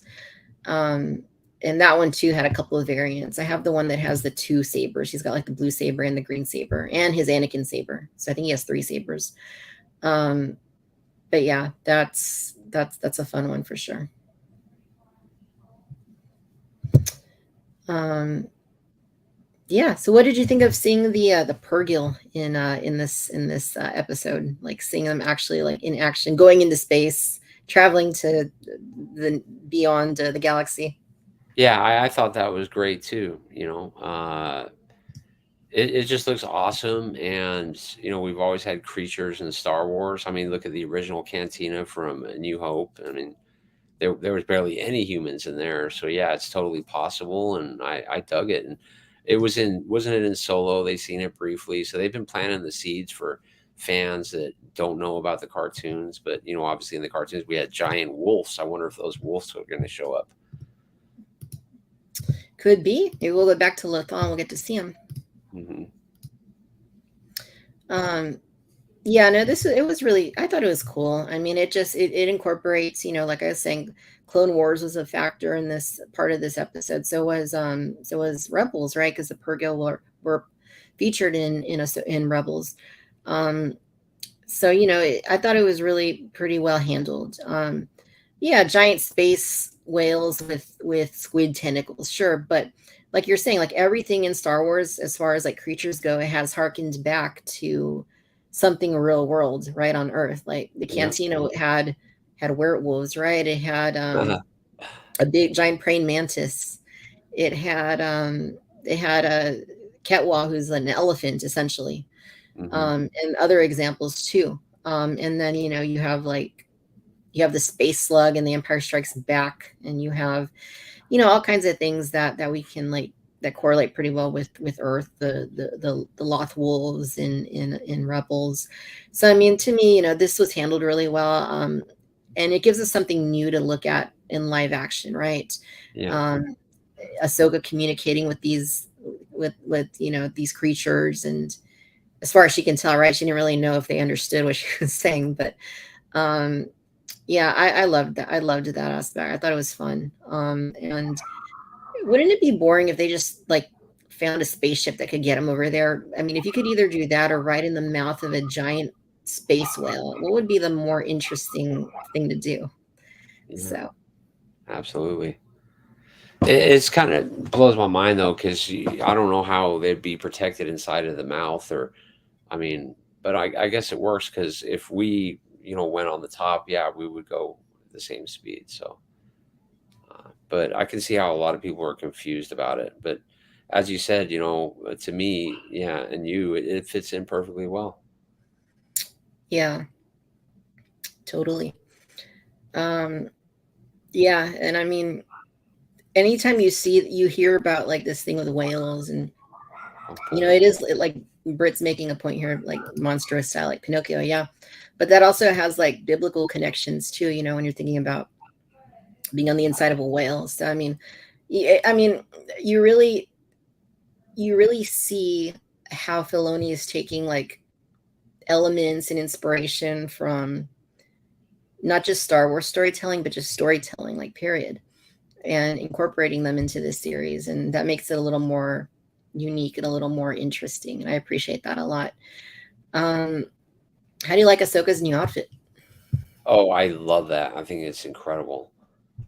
So more merchandise for Hasbro to sell us, and for you hot toys, but yeah, I think she looks awesome. Way better than all the other costumes that we've had so far. Yeah, it was neat. It was really neat. And that's part of it too, is the merchandise, right? Anytime any of these companies have an opportunity to make something new, to take a little more of your money, they're gonna do it. They're totally gonna do it. So and I'm all here for it when it concerns like characters that I love. So totally, let's get Ahsoka the White in our action figure lines, because I want her. Yeah, for sure. um yeah, hopefully, like I said, PulseCon is coming up. I hope they announce Shin. I hope they announce Balin. I hope they announce Anakin, and I hope they announce the new Ahsoka, because we could really use those characters on our shelves. Yeah, absolutely beautiful, no doubt.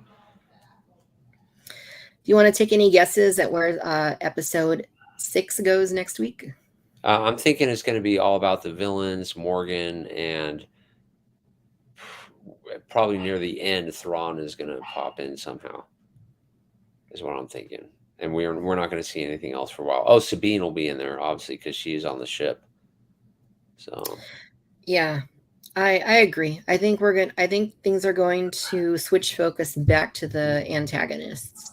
okay, and I think Ezra at the end of Rebels, he would be with Thrawn too, most likely, huh? I wonder about that. Like, are they together as like friends? Are they together as, they're not friends, but they just kind of need to rely on each other to survive? Or Oh, did good they point. separate when they got to this place and they haven't seen each other? Like, I have no idea. Yeah.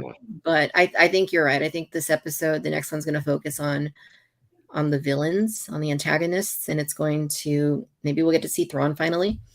And then it's going to kind of set things up for how Ahsoka catches up with them. Hmm.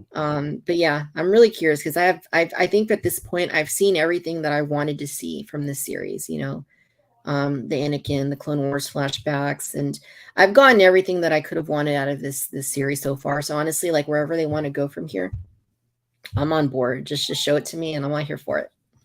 Yep. Absolutely. Well, they did say the end goal is going to be a movie, huh? With the Mando verse or whatever they're saying, or the Filoni verse they're calling it on Twitter. So Yeah. this Mando, and what was the other show that's going to tie in? Blanked, but I'm not sure what. There's like one other show that they're going to mix in with it. Yeah, for sure. Yeah, I do have some thoughts on Balin as a character, but I don't want to throw him out there, because part of me doesn't want to be right. Also, I don't like, I don't know. I have some feelings about him, like where he's going, but I could be totally wrong. Well, let's hear it. I think Balin is actually a protagonist. I have a feeling he's fighting for the greater good, he says, right? I have a Yeah. feeling that he's on this journey um uh with Shin, with uh Elsbeth. I think he wants to kill Thrawn.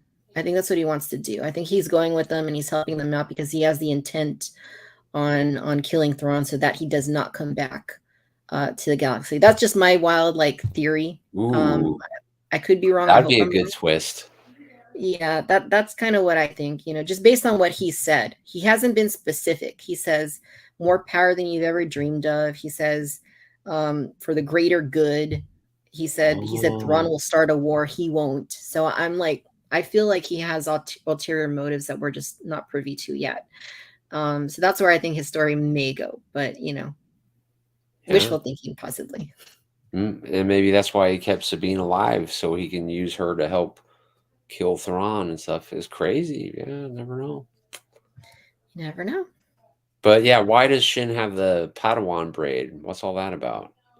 Even though they're like dark side users, I guess. It's interesting. I mean,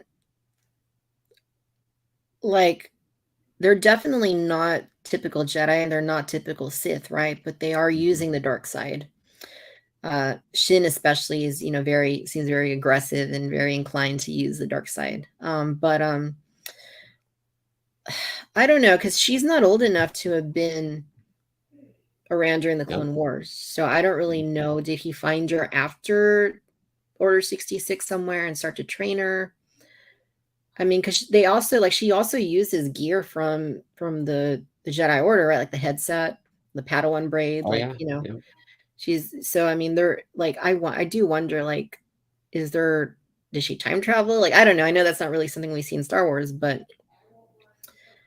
hopefully they explain that a little more, because I am very curious about how she came into this story.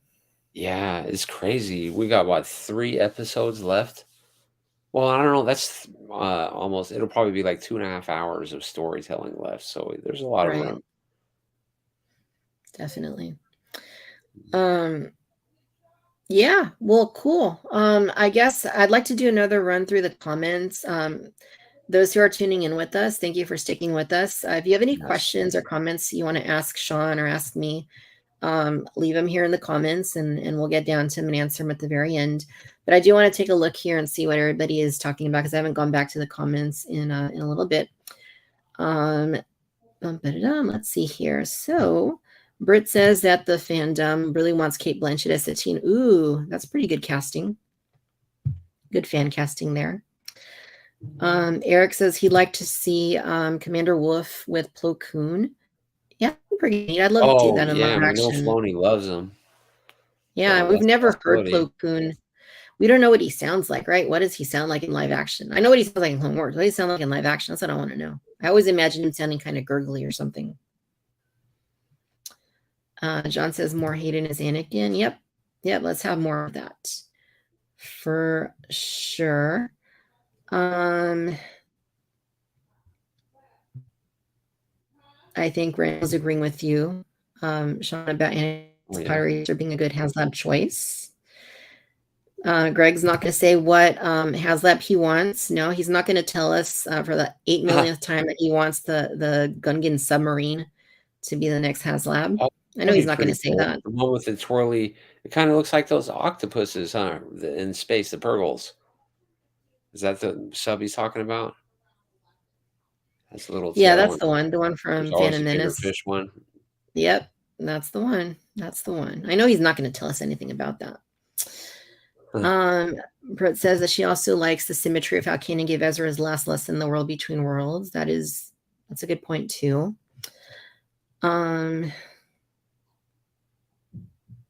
Randall makes a good point here. The thing about not being sure of Anakin's manifestations, that the audience is free to explore their own thoughts as to what is going on. And that's part of it. I'm not somebody that when I watch new Star Wars content, I don't need to have, or any movie really, I don't need to have it spelled out 100%.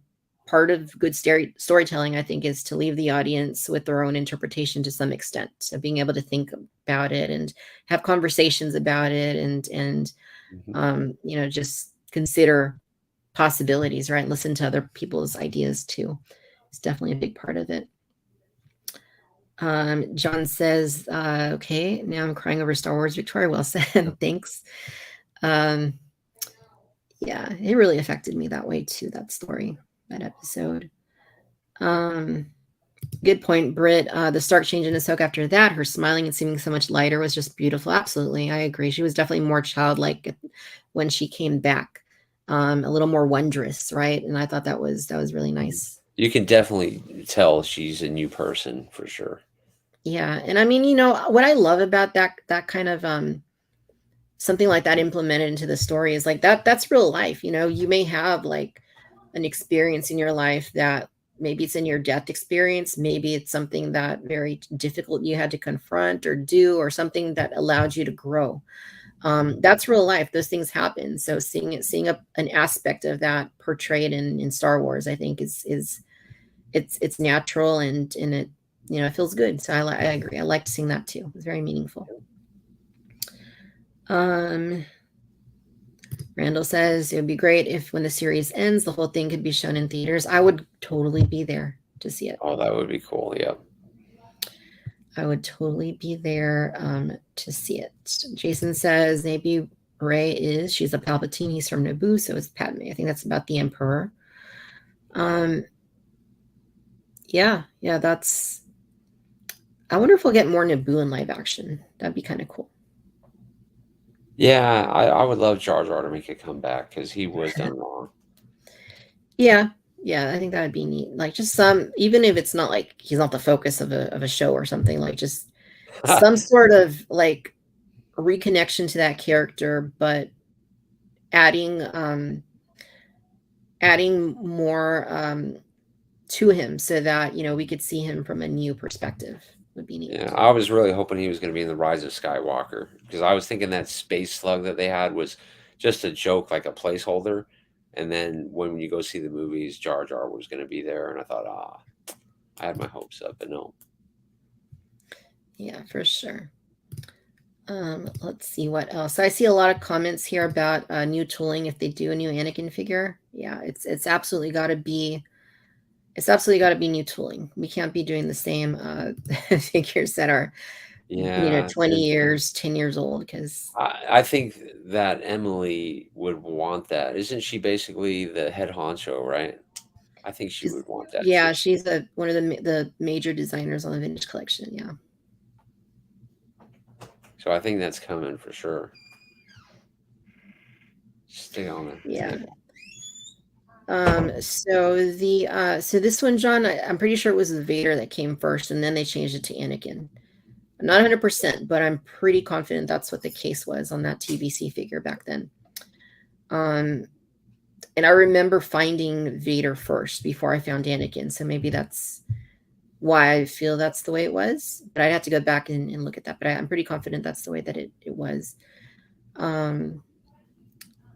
Randall agrees that the figure arts Anakin is pretty well done. Revenge of the Sith version, yeah, they're both fun. The Revenge of the, I prefer the Attack of the Clone Zone because I think the likeness on that one they just dialed it in. It looks 100% like Hayden. But what I like about the Revenge one also is that it has a very they use a little bit more. They're a little more interpretive with it, so it feels like a little more like anime to me for some reason. Like he just looks a little more stylized, and I thought that was really a cool way to approach that figure. Britt loved Ahsoka communing with the space whales, going back to when she was a baby in Tales of the Jedi. Good point, Britt. I had forgotten about that when she's talking to the saber-toothed cat or whatever that was. That's an excellent point.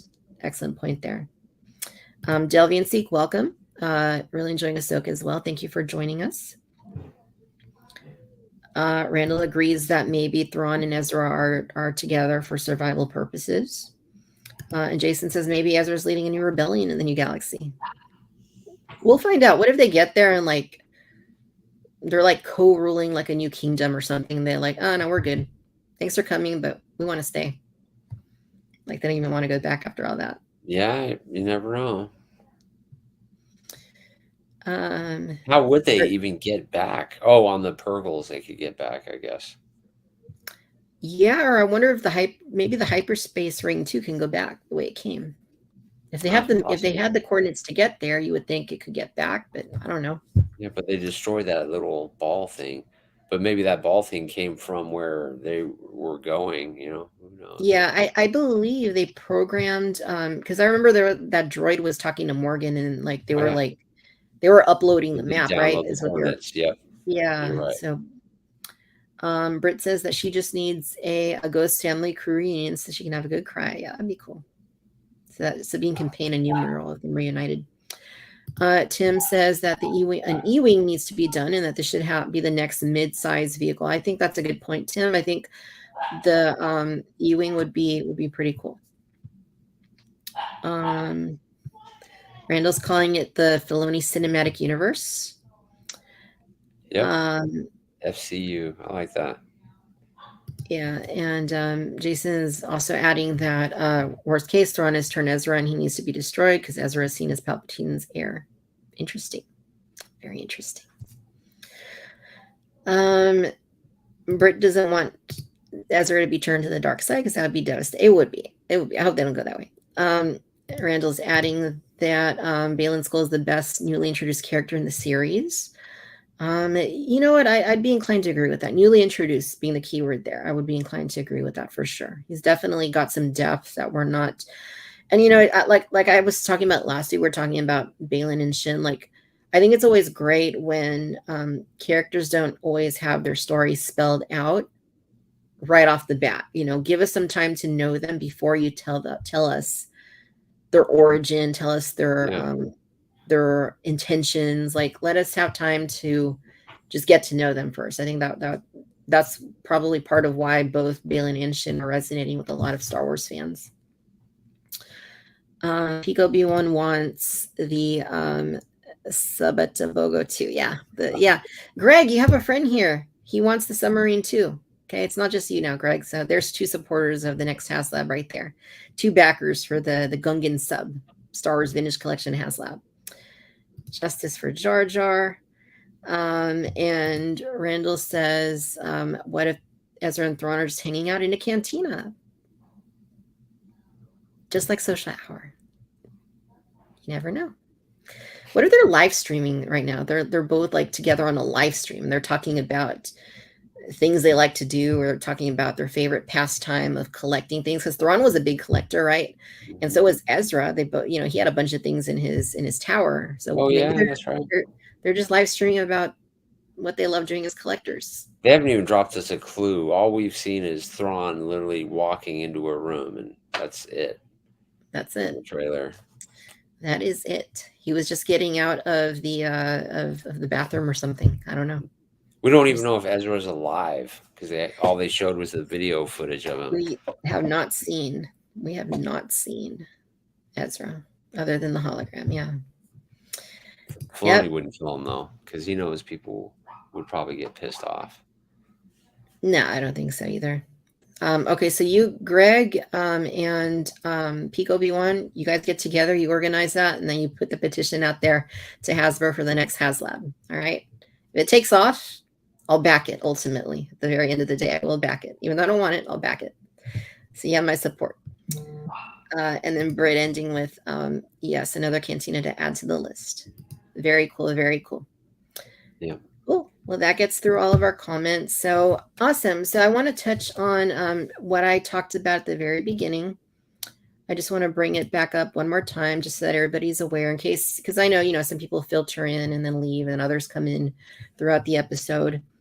So I want to throw it back to what we were talking about at the very beginning of the live stream. So next week, same time, same place, 7 p.m. Pacific, Friday, September 22nd. For Cantina Social Hour, we are doing the special edition live stream. This is a fundraiser for Thyroid Cancer Awareness Month, which is an especially important cause for me personally, given that this is exactly what I dealt with previously. So any funds that we get throughout that live stream, and we are going to have guests that I'm not telling you who they are. You just have to tune in to see who it is. We're going to have at least 7 to 8 mystery guests that are going to come in. Some that many of, probably all of whom you know, but not all who have necessarily been on Social Hour. You'll have to tune in to see who it is. But any super chats, any funds we get from the live stream itself, and also anything that we sell on the Teespring merchandise during this live stream block, 100% of those proceeds will be going towards research for thyroid cancer. So I hope that as many of you can tune in as possible. We're still going to be talking toys. We're still going to be talking Ahsoka. We're going to be having a good time. It's just going to be a special edition for fundraising purposes. So you'll even be able to get the very shirt that I am wearing right now. It's the Girls Like Toys Too shirt that I put up for sale in the shop a couple years back. And we'll have a couple special designs in the shop at that point as well that you can pick up as well. So definitely trying to hang out with us. Let your friends know, let your families know, let your pets know. We want to get as many people in as possible so that we can have a good time, but also have it be for a good cause. So we really appreciate you if you can make it for next week's live stream. All right, so that covers that. I guess we'll end here. Huge thanks to you, Sean, for coming in and hanging out with me for the Thank you first for time. inviting me. Appreciate it. Absolutely.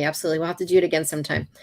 Tell us a little bit about where our viewers can go to look you up on the interwebs. Okay. Yeah, mostly Twitter. I do post almost every single day. It's at Sean Solo8, and on YouTube I'm at Sean Solo8. If you want to watch a old guy mindlessly playing with toys, but really that's about it. I am on Instagram too, so I like to talk, Marvel, Star Wars, He-Man, pretty much any kind of pop culture thing, and yeah. That's about it. And movies, love movies. Spider-Man, Miles Morales. I've seen it like 22 times now. Then you Into the Spider-Verse. So big fan there. But yeah, anywhere Yeah. Victoria hangs out. So that's where I'll be. And TikTok. Don't forget TikTok. Yeah. Yeah. So all these places we have linked down in the description. So all you need to do is click on them. You'll be taken straight to Sean's YouTube and his social accounts. And yeah, Spider-Man, I got to say, I got to reiterate this. Spider-Man is the best Marvel superhero. 100%. Absolutely. 100%. We should do a Spider-Man special one of these days. Oh, yeah. Yeah, we were talking about old shows. I even watched the old 70s one about 2 weeks ago because they're all on YouTube. And that was my first introduction to Spider-Man, that old TV show. Love it. But yeah, thank you again, Sean. It's been a blast. Great conversation. And thanks to everybody who's been hanging out with us for the past 2 hours and 7 minutes. Wow, time flies. This one went by fast. Thank you guys for hanging out with us and for participating with your comments and your questions and for listening to our conversation. We really appreciate you. We'll be back next week for the fundraiser special. And have a great weekend. Be well, be safe, no matter where you're tuning in from out in the galaxy. May the force be with you. We'll see you next week. Bye, everybody.